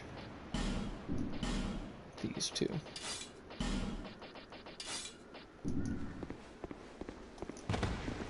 Yeah, that's better. Who's on my hit list? That's a good question.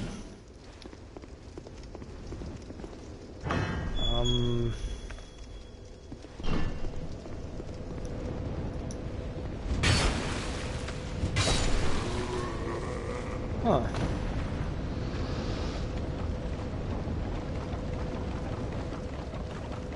I'm actually not sure. I guess my neighbor. I'm gonna have to think about it because I'm pretty sure there is at least one other person on there that's escaping me right now. I'm gonna keep thinking about it. Who's on your hit list, Andrew?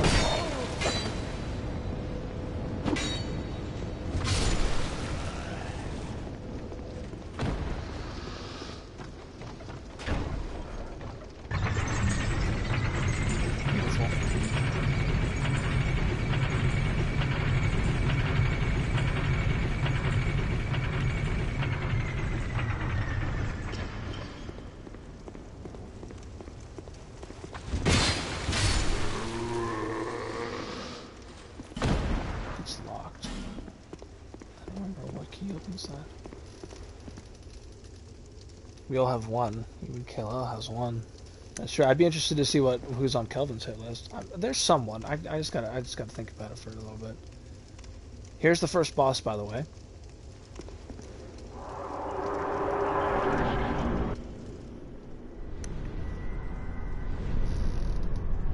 I am a peaceful, rageless man. I have no enemies.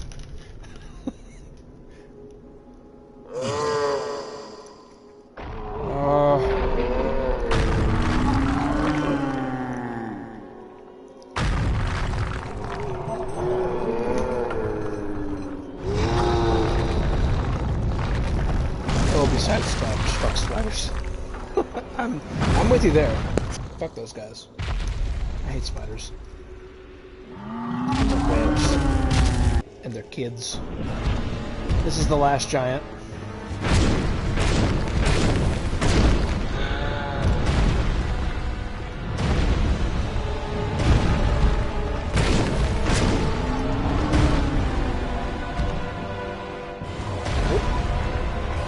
Poppy boy.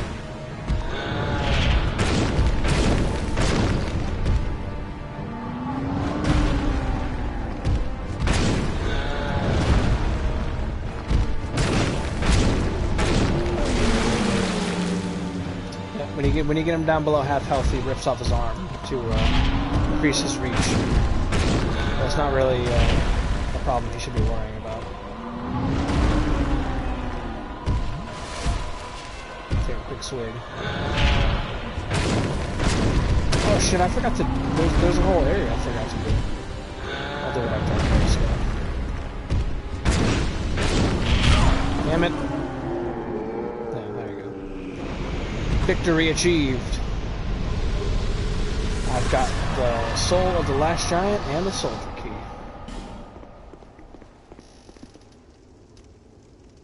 And their kids' webs. Oh, and Drake. You're like Drake the singer? He's on your hit list? Yeah, soldier key, not that one. I'm pretty sure the soldier key opens up the door. Up here, though... Well, yes. What has Drake the singer done to be placed on your list?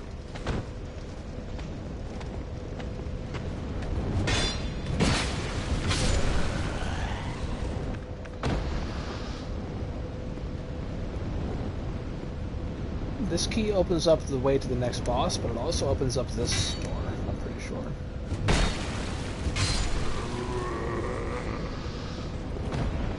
Yeah. Which has a ring that I really like. Most people don't use it, and I understand why they don't use it, but I like it. It's just something that I like to use it, so I'm gonna use it. The Ring of Restoration. It gradually restores HP.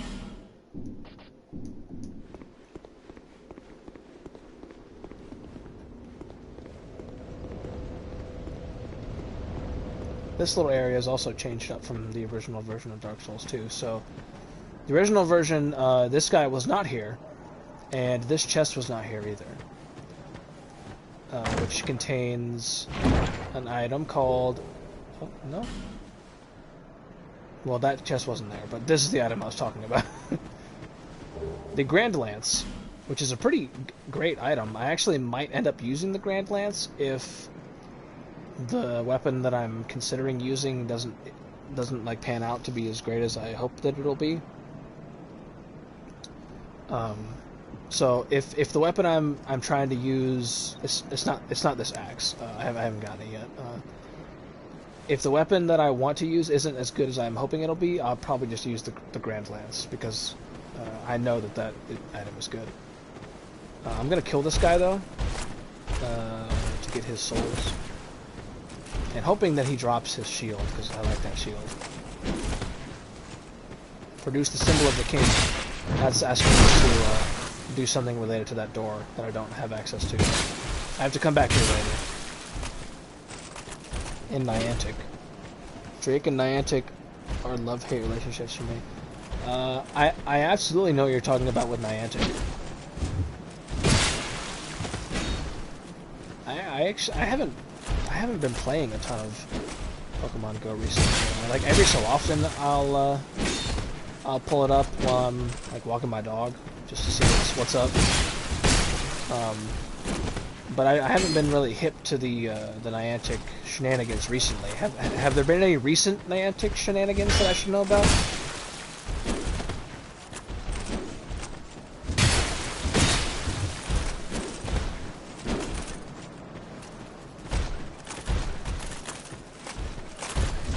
Come on.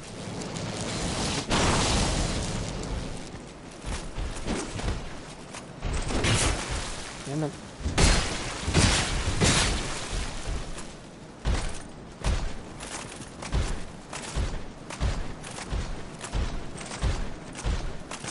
What you gonna do? What you gonna do? Is this what we're gonna do? You're not gonna try and swing at me or anything? There we go.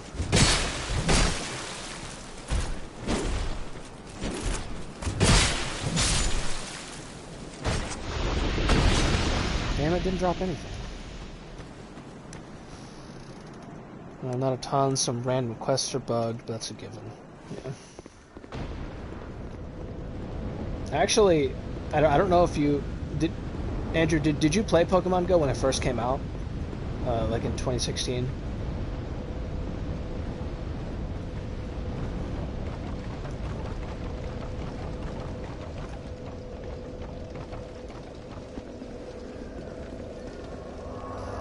Yeah. So I'm wondering if you have the same. Oh, she's gone. She moved to the to Majula. I actually had something happen to me the other day. Spent a lot of time grinding the Kanto decks. I did as well. I believe the only Pokemon that I'm missing from the Kanto decks are the regional exclusives. I don't even really know if they still are regionally locked. I assume that they are. But what was I saying? Yeah, something happened to me the other day. They made me like sadly nostalgic for early Pokemon Go. So I was playing a... Alright, Turtle Man. I was playing a different iOS game, and it had ads in it, and one of the ads was for Pokemon Go, strangely. And the audio that it used was just like the regular audio, like that plays when you're roaming around the world. But I haven't listened to that audio like since the game came out, because I usually just play it in silent mode. So hearing that theme song again, it gave me this really weird like mournfully nostalgic feeling, because I really missed like the community that sprung up during around Pokemon Go when it first came out, because you had like all these people running around. You know, it's kind of ridiculous, but it was fun. We had all those people running around helping each other find Pokemon. It was just a really fun time that it's just not the way it is anymore, and I kind of miss it. Back when everyone was running around, exactly. We were running around like exploring our neighborhoods that we had never explored before, pretty much. Looking at like meeting new people, doing like following those 3 footsteps that used to be in the game. You know what I mean? Like on the nearby Pokemon, the nearby Pokemon screen would show you those like 3 footsteps to show you how far away they were, or if it was close, it'd only be 1. It was just a fun time. That's just not the way it is anymore. Which, you know, it's to be expected, but it was like a weirdly nostalgic feeling that I wasn't expecting to have hit me. Yeah, I miss it now. I miss it, but now it's on like Gen 5. Back when I had to run circles around a warehouse first.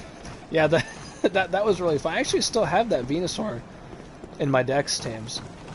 James and I, the summer that Pokemon Go came out, we were both working at a firework warehouse, And alright guys, quit it. So, like, we had to go to work, obviously, but we still had Pokemon on in the background. And I think it was one of our friends was like, guys, like, a Venusaur spawned, like, in the warehouse. And me and, like, one other person were, like, in the process of catching it. And then I told James, I was like, James, there's a Venusaur. And he went to go get it, but I think you were out of Pokeballs. I don't know how to get down there.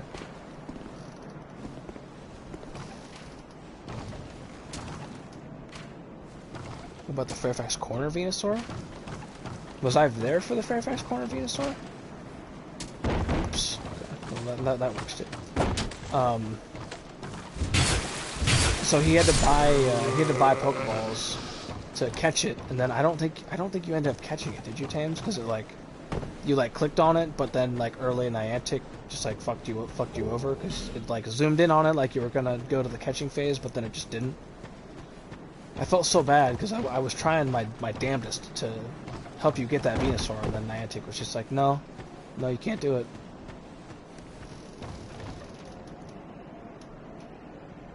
I actually caught that one though.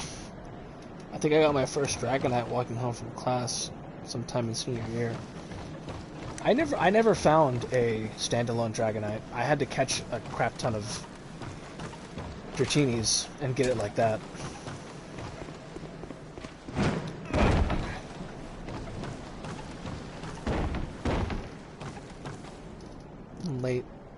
Late night, right before walking.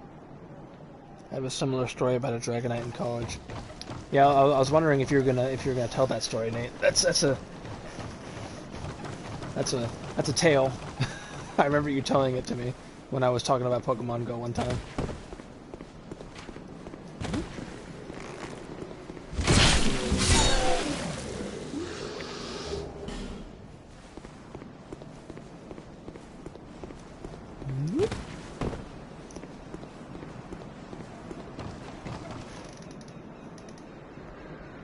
Also, the Golduck at George Mason. I had to grab for Gyarados. I had to grab for Gyarados too. Yeah, but that Golduck at George Mason was funny. So me, James, and Kelvin were just I think we were at University Mall, and we just kind of wandered over to Mason just to walk around and hang out. We're looking for Pokemon. Oh, hold on. Ran 9 minutes to catch it before it expired. Andrew and another friend caught it. It despawned while I was tapping. I'm still pissed. I'm sorry, Nate. Just ignore that boulder.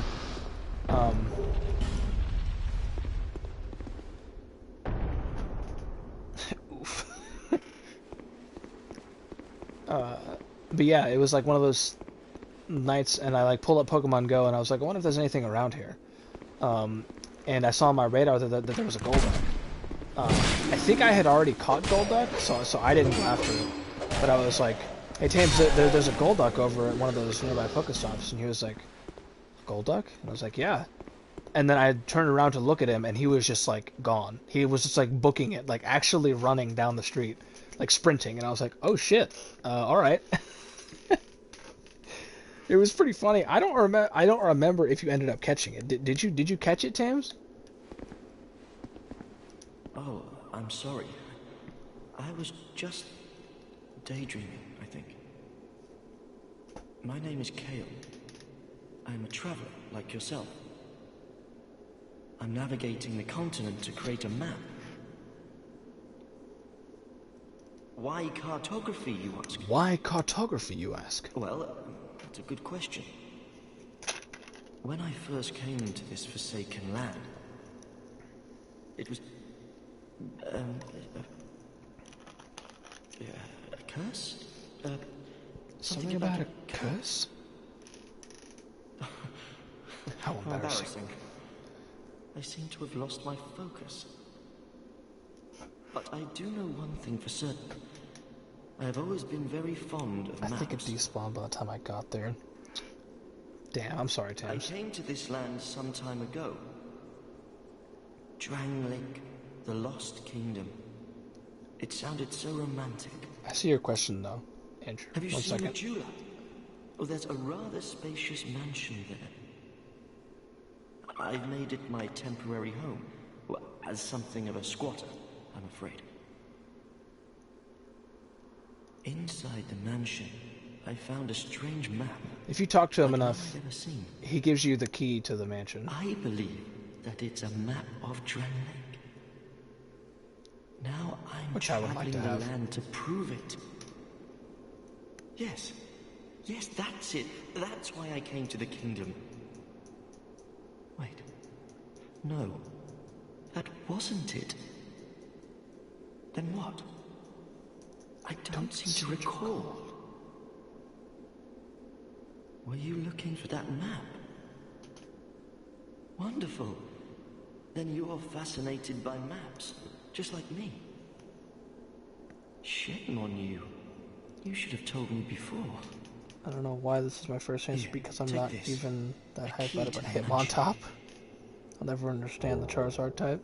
Yes, the house key, that's what I What wanted. a joy to meet a kindred spirit out here. Incredible, really, isn't it? Such a map to If be y'all could have one chiseled in Pokemon stone. IRL, what would it be and why? It'd be Charizard. Oh, You but just one made thing, you just made the list. I would Oh not no. venture deep into the mansion. Can it be I can't be certain, but I've heard disturbing noises. can it be any Pokemon from any generation? Something about it feels wrong. Just be careful, please. I'll be back in Majula soon. Perhaps we will meet again and discuss maps at our leisure. I'll be back. Perhaps. Okay, so his dialogue is done. So, I mean my first thought, because I think James and Nate both know this, I will ban Tentacruel if you have any plans involving Japan. James and Nate both know this, but my favorite Pokemon is Haunter. So my first thought was Haunter, but I feel like having a Haunter in real life would just be scary as shit. Like it would I feel like it would fuck with you, and I don't think I'm about that. Came back just to say Bulbasaur. Savannah's all about that Bulbasaur.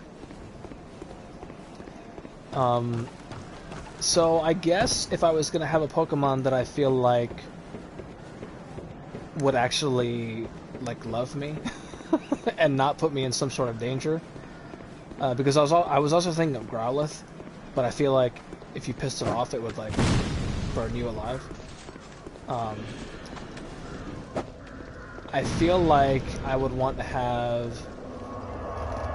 I know yours is Young Goose. I feel like I would want to have a Lillipup. I feel like I'd want a Rapidash. Rapidash is a good choice. Or a Cubone to hug and tell it's going to be okay. That's true. Cubone would be a really good one. I would love to have a Cubone.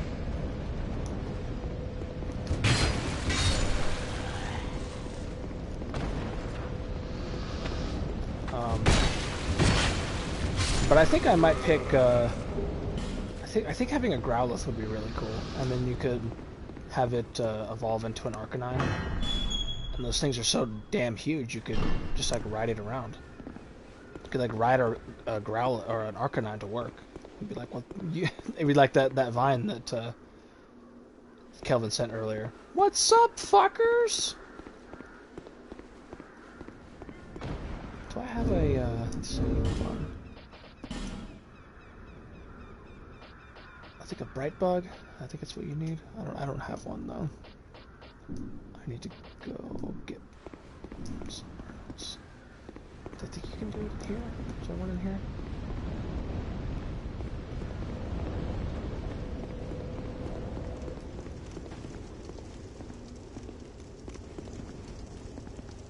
I'm trying to find a Arcanine. Literally the legendary Pokemon.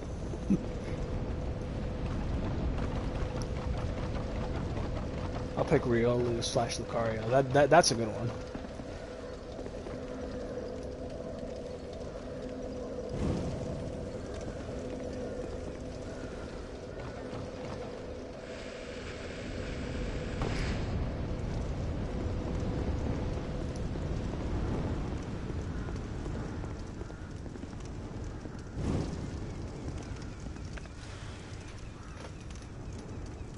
What is the actual height and weight status of an Arcanine?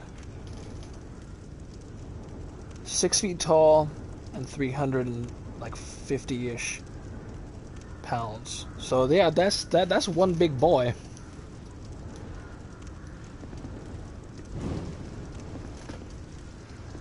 Wait, I'm suspicious. Everything I found a Charizard is 5'3". Yeah, I found it strange that Charizard was shorter than most of us. Hold on, we gotta deal with some spooky, scary skeletons real quick.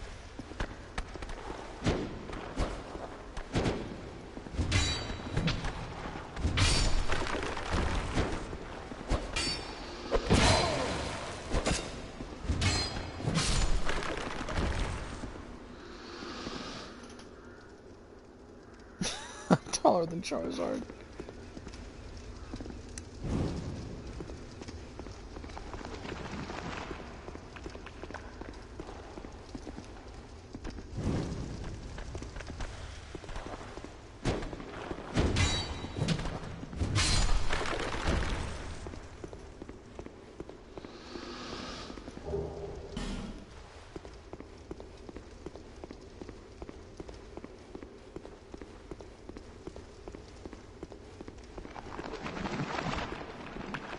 Dear.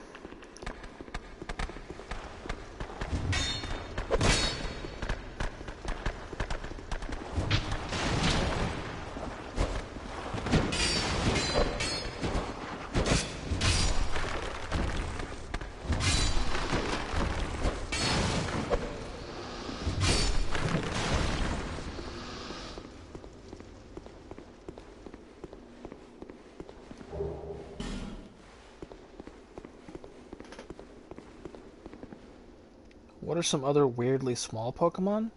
I think the smallest Pokemon of all time is Joltik.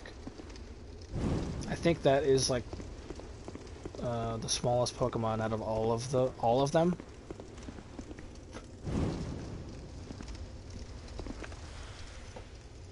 Also, which Pokemon matches Joel's height? That's a good question. Not really weirdly small, but Larvitar is 2 foot tall and 150 pounds. Yeah, I think Joltik is only a couple inches tall. But I think also Ghastly is the lightest Pokemon, which makes sense. Like in terms of weight. It's dense.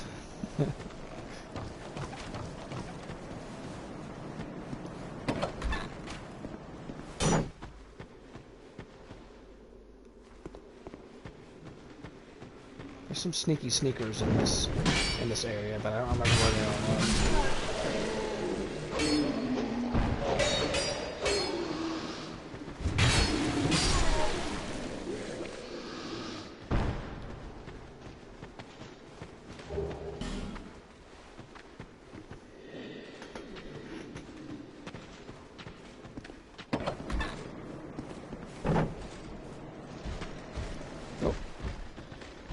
Hello there.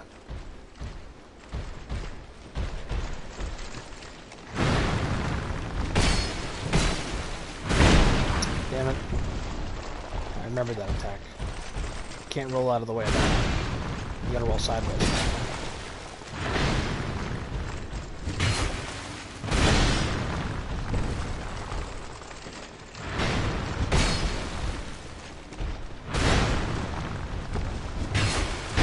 Uh-oh.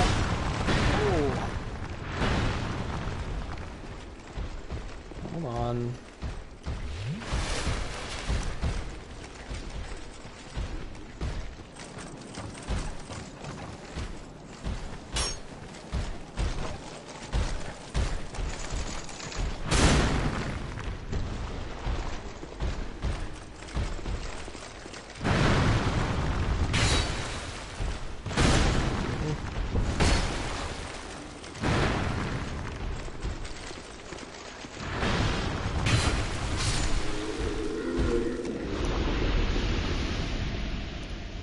Electabuzz has no business being 3 feet tall.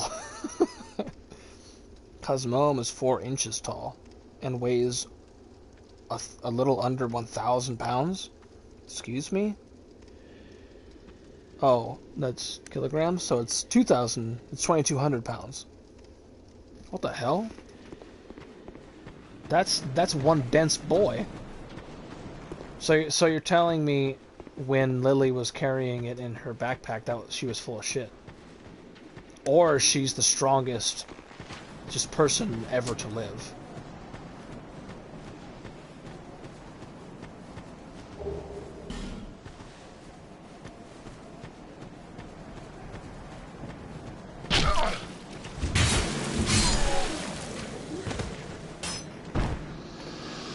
She is strong.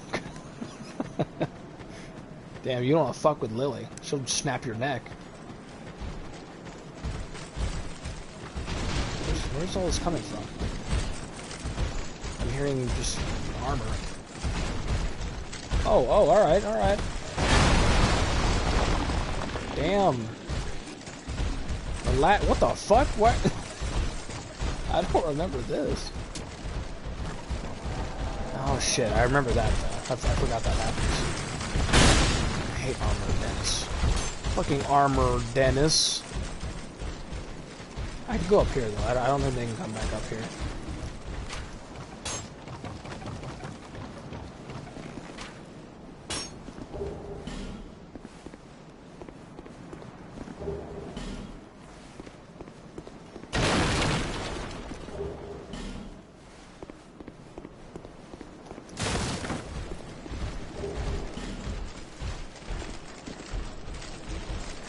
There he is. There's Armor Dennis.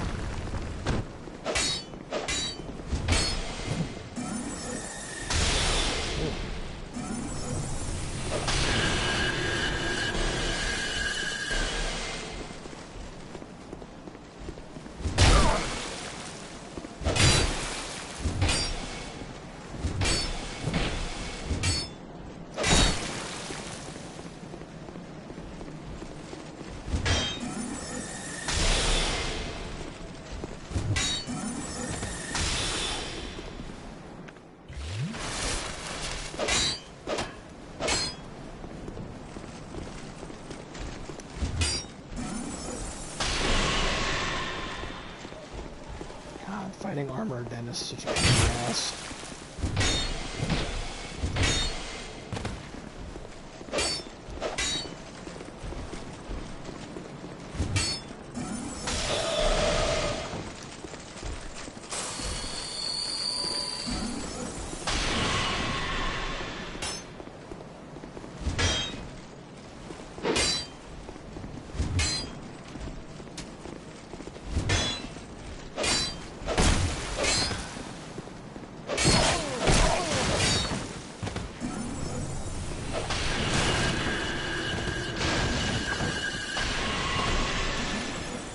Damn it, I hit the fucking button to heal. There we go.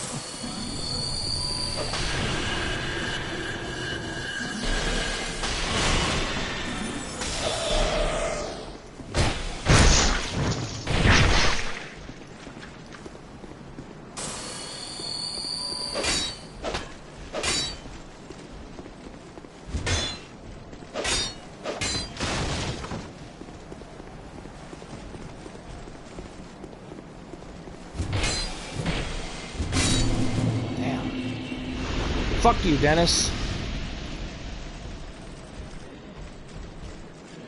The Celesteela matches his weight. So they tie for the heaviest spot. Ghastly and Haunter are the lightest. Oh, I thought it... So I guess... Yeah, Ghastly and Haunter are both the lightest. I thought it was just Ghastly for some reason.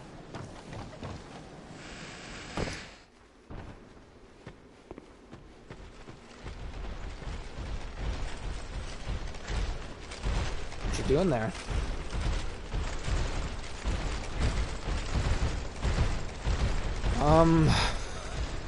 So can I just avoid these boys? Like, I don't know. I guess I can. I can just run past them. Excuse me, sir.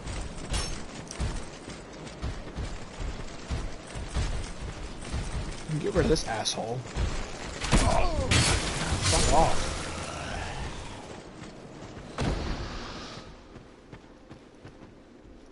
A giant rests in peace. Okay, that's nothing. You can get an item from that thing sometimes, but not right now.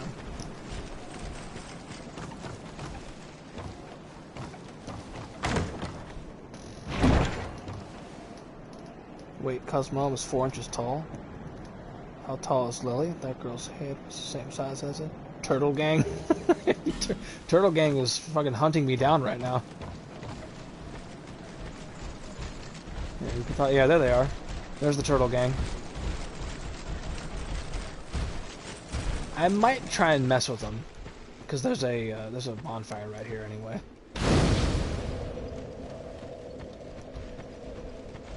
I might see if I can take the Turtle Gang down real quick. I'm probably not going to be able to, because having them all 3 of them attack me at once. Or I could just fight one of them at once. That works for me. Well, no, Turtle Gang. They're here.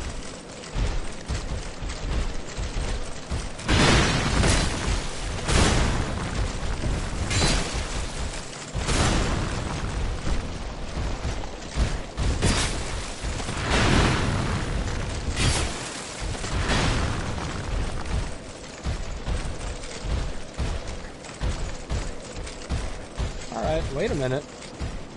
I'm gonna need you to back up. What? Sir?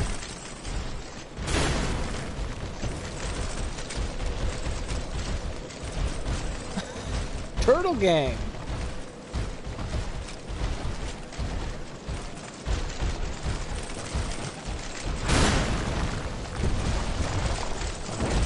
Thought maybe. Alright, hold on. Wait a minute. Turtle Gang is one of the most intimidating enemies I've ever gone up against.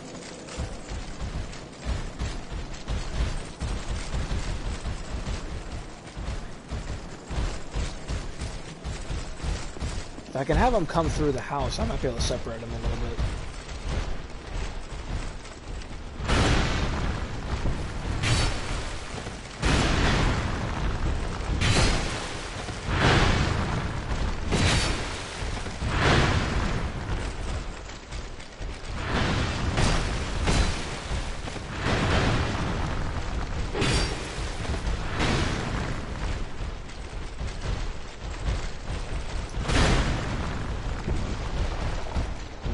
One of them trying to flank me right now? Okay, I don't know where the third one went. I thought he was trying to sneak up behind me.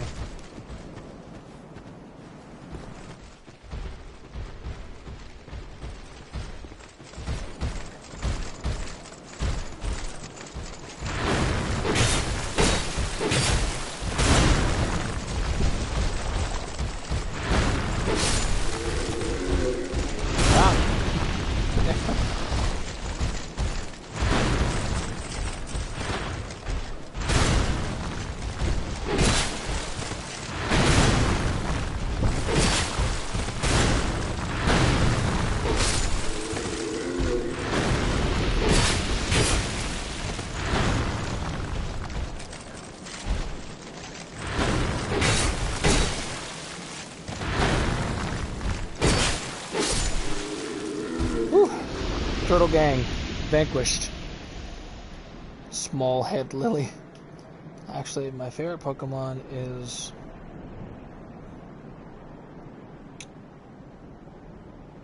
I love it when it goes Super Saiyan and uses the heart of the cards to find the One Piece. How close am I to getting kicked, by the way? you have to ask Nate that. Nate and James, they're the ones in here with mod privileges. Where do I want to go? I'll go back to Majula real quick.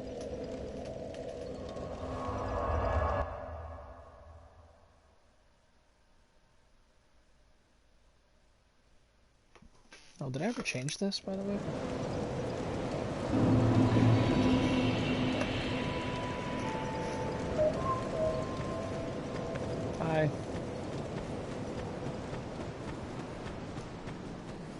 Oh, yeah, she's here now. But I'm gonna, well, I guess I can buy that thing from her. Oh, go on.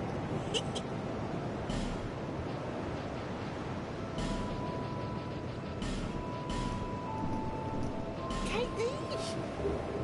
Yeah. That's what I really wanted. I wanted her to give me the covetous silver serpent ring +1. Because that gives me even more souls from enemies that I kill.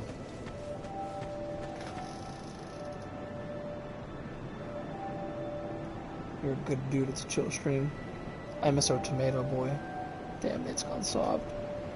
I'm not on PC, so I don't have mod powers. I couldn't kick if I wanted to. I think you still can.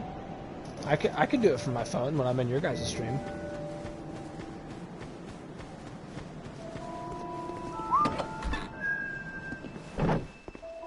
Oh. Oh, you do have a ton.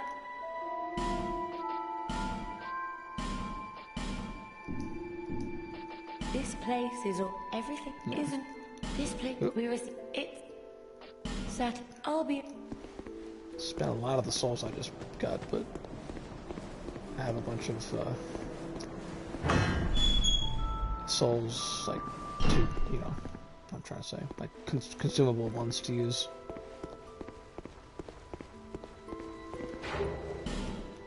Nice Pharos Lockstone there. Excuse me. I'll go downstairs in just a minute. I'm gonna go upstairs first. Something to get up there.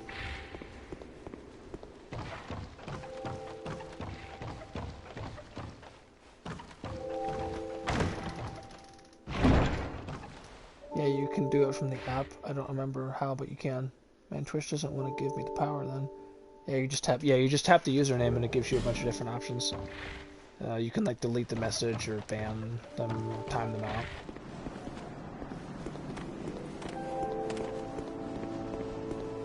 Yeah, okay.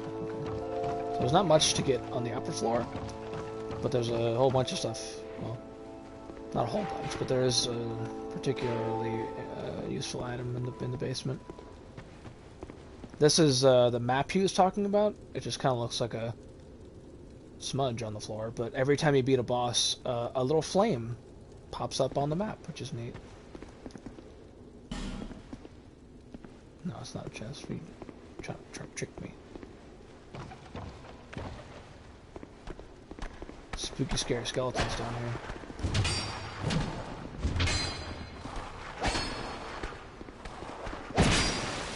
Okay.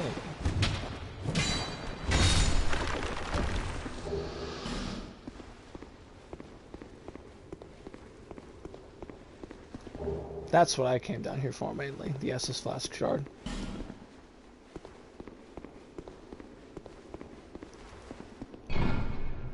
Something good in here too, I think. Yeah, well, I mean, I'm probably not going to use that, but Soul Vessel's good. The devs who implemented that flame map on the thing. Wait, the devs who implemented that flame on the map thing, I don't know. I think it's neat. I just think it's neat. I just think they're neat. This is also kind of a... yeah, quite something. It's kind of hard to notice it, because it's like a really subtle thing. But those shards on the floor right there are actually the shards of the Lord Vessel from Dark Souls 1, which is another another reason why I think this land is Lordran, but has become Drangleic. So it's a neat little touch, but it's very, very subtle, and you wouldn't notice it if you just like ran through the area and ran back out.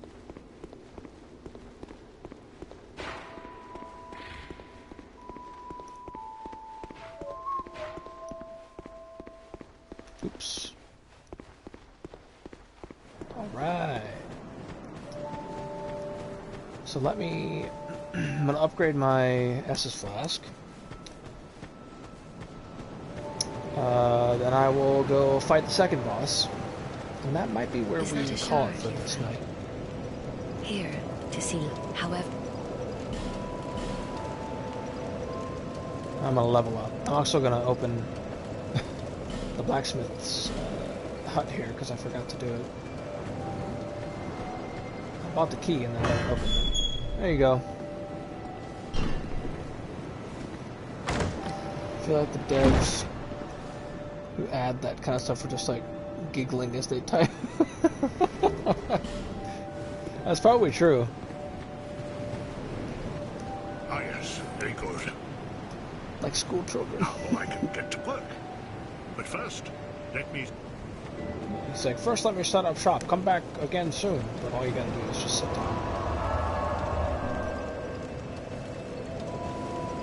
And then he's doing his thing. You. The names and you are there. Not... No, you're equipped.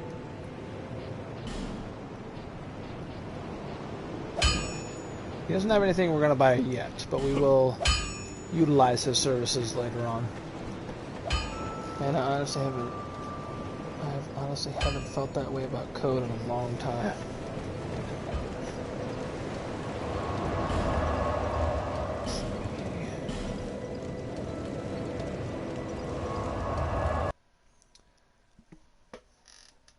You and me both, friend. Me and the first and second bosses are actually really close by to each other. As soon as you kill the first boss, you have access to the second one, which is it's an unbelievable thing. There's actually some what you call it, some enemies in this area that I'm just gonna run past because we've already fought these guys. This is the door we're going through. The soldier key. Alright, what the fuck? New enemy type. Armored boys. Alright, Jesus.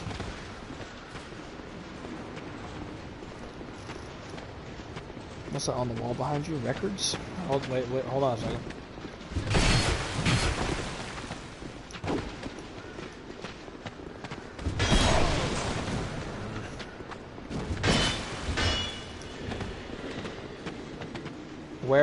Where were you talking about? Is it the area I'm in right now? Or somewhere else?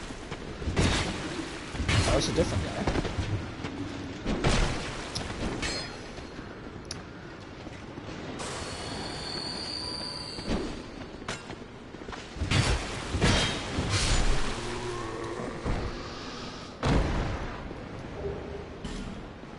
Here? Or in another room?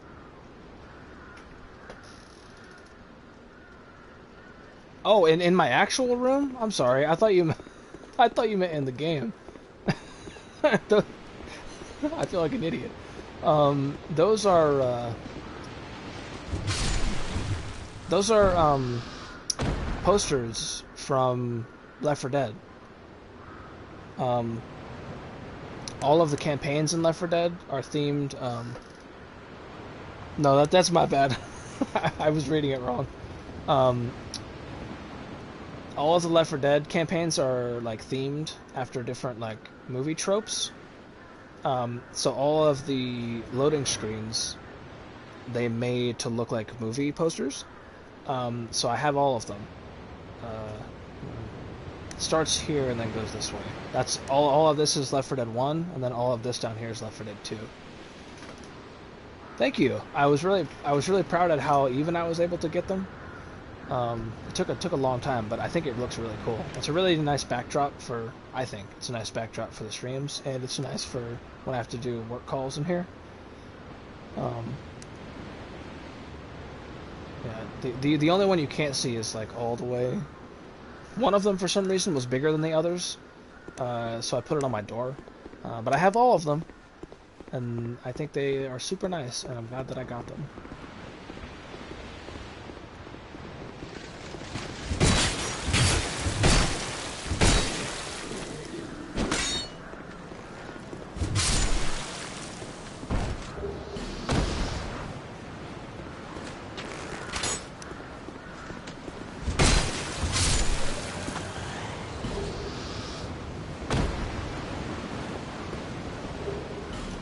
Alright, so here is the second boss.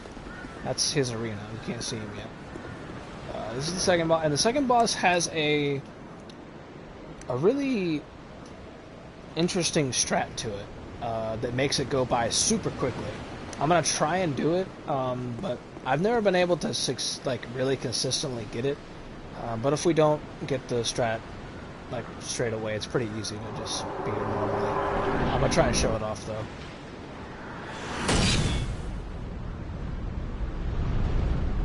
There he is, that boy. Round 2.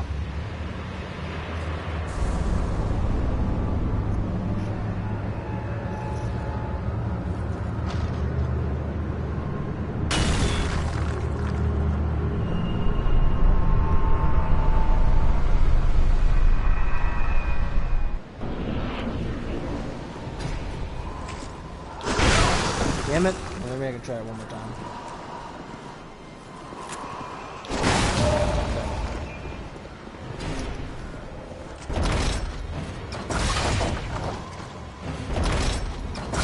And he's dead. So there it was. That was the strat I was trying to do.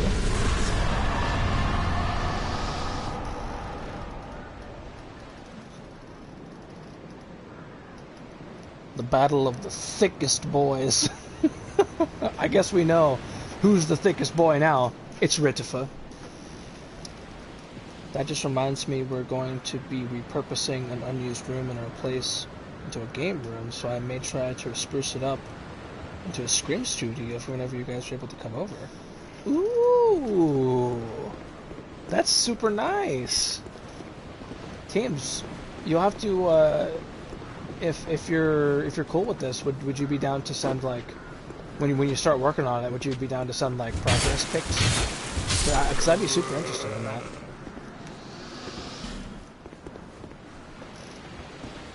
That's what I'm saying. That's awesome.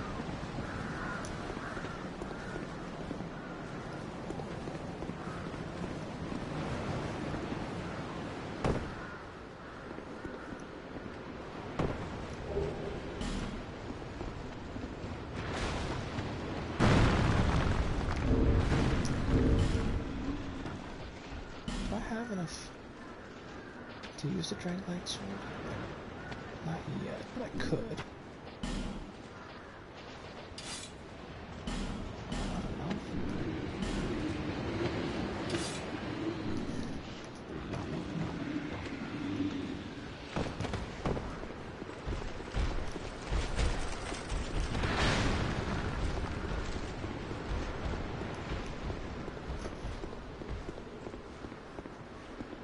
I'd be down. I just have to remember to take them.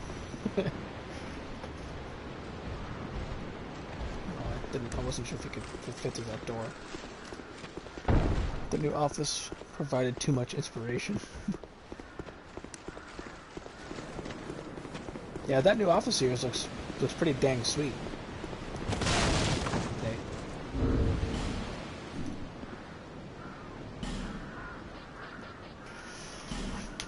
The ring of blades. That's a good one.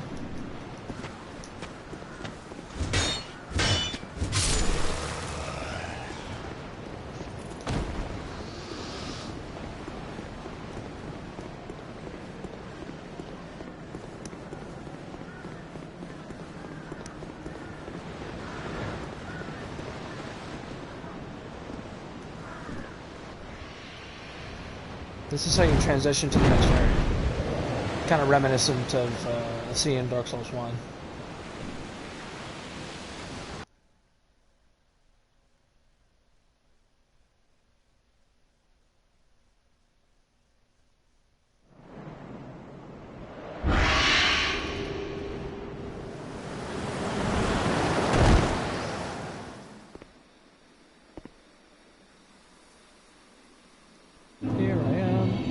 Bastille.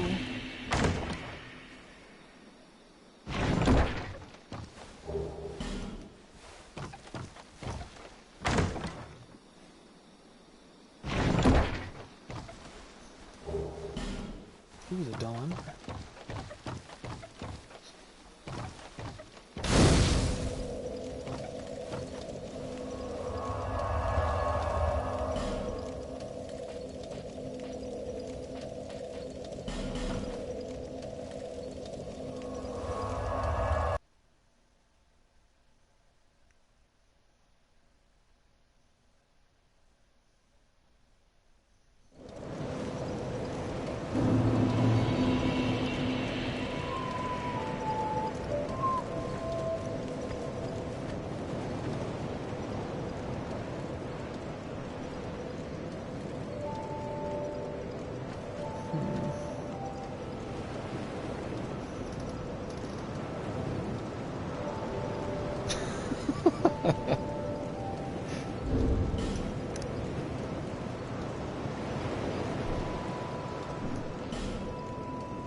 think that's what I want.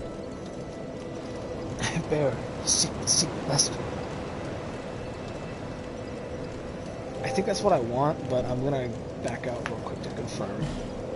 So we get to hear Bear, seek, Lester one more time. So I want to be able to use this weapon for now. 25 and 20. And the shield, it's just 16. Yeah, 25, 20.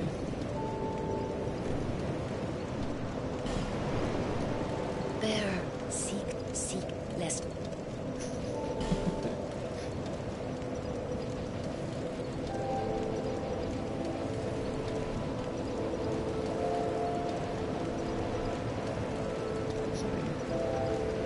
Get it to explain. Yeah. It's... I forgot about this one. Shit.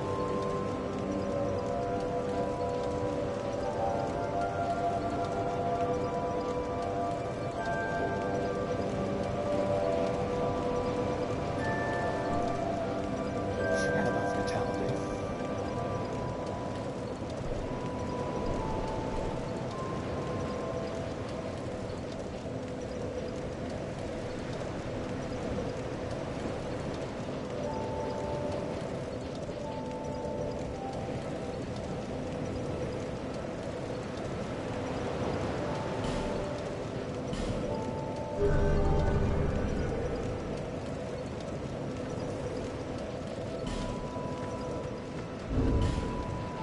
Oops. So now I can use this shield and this sword, which are much better than what I was using.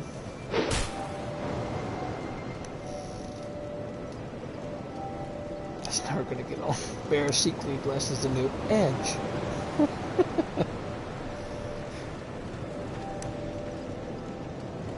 So this is the sword and shield that I will be using until, well, I don't know what shield I want to use, but this is the sword I'm going to be using until I can get the one that I really want to use. Edge.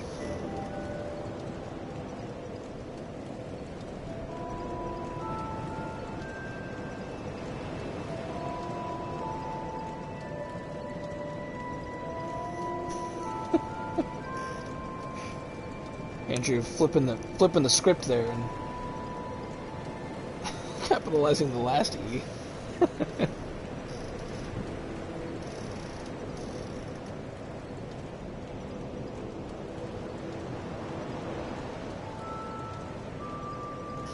Edge.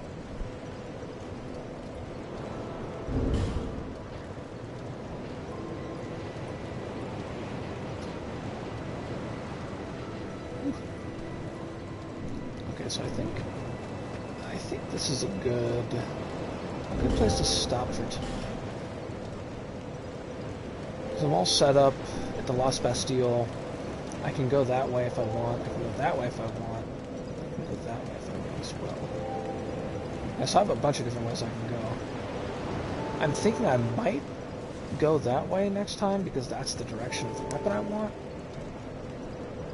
But that way might be kind of a pain to do right now. I'm not sure.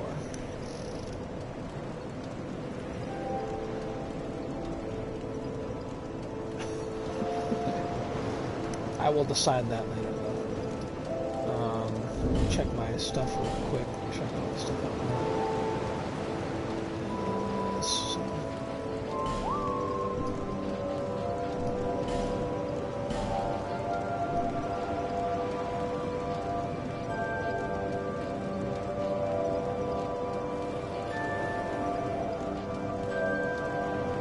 I also have a specific set of armor that I want, but you can't get it until kind of late game, so I probably will just be sticking with the Seldor armor for a bit, because I mean it's got the extra souls bonus, and that's a really good one. It's a really nice bonus to have. Oh dear. Upside down edge. Scares me.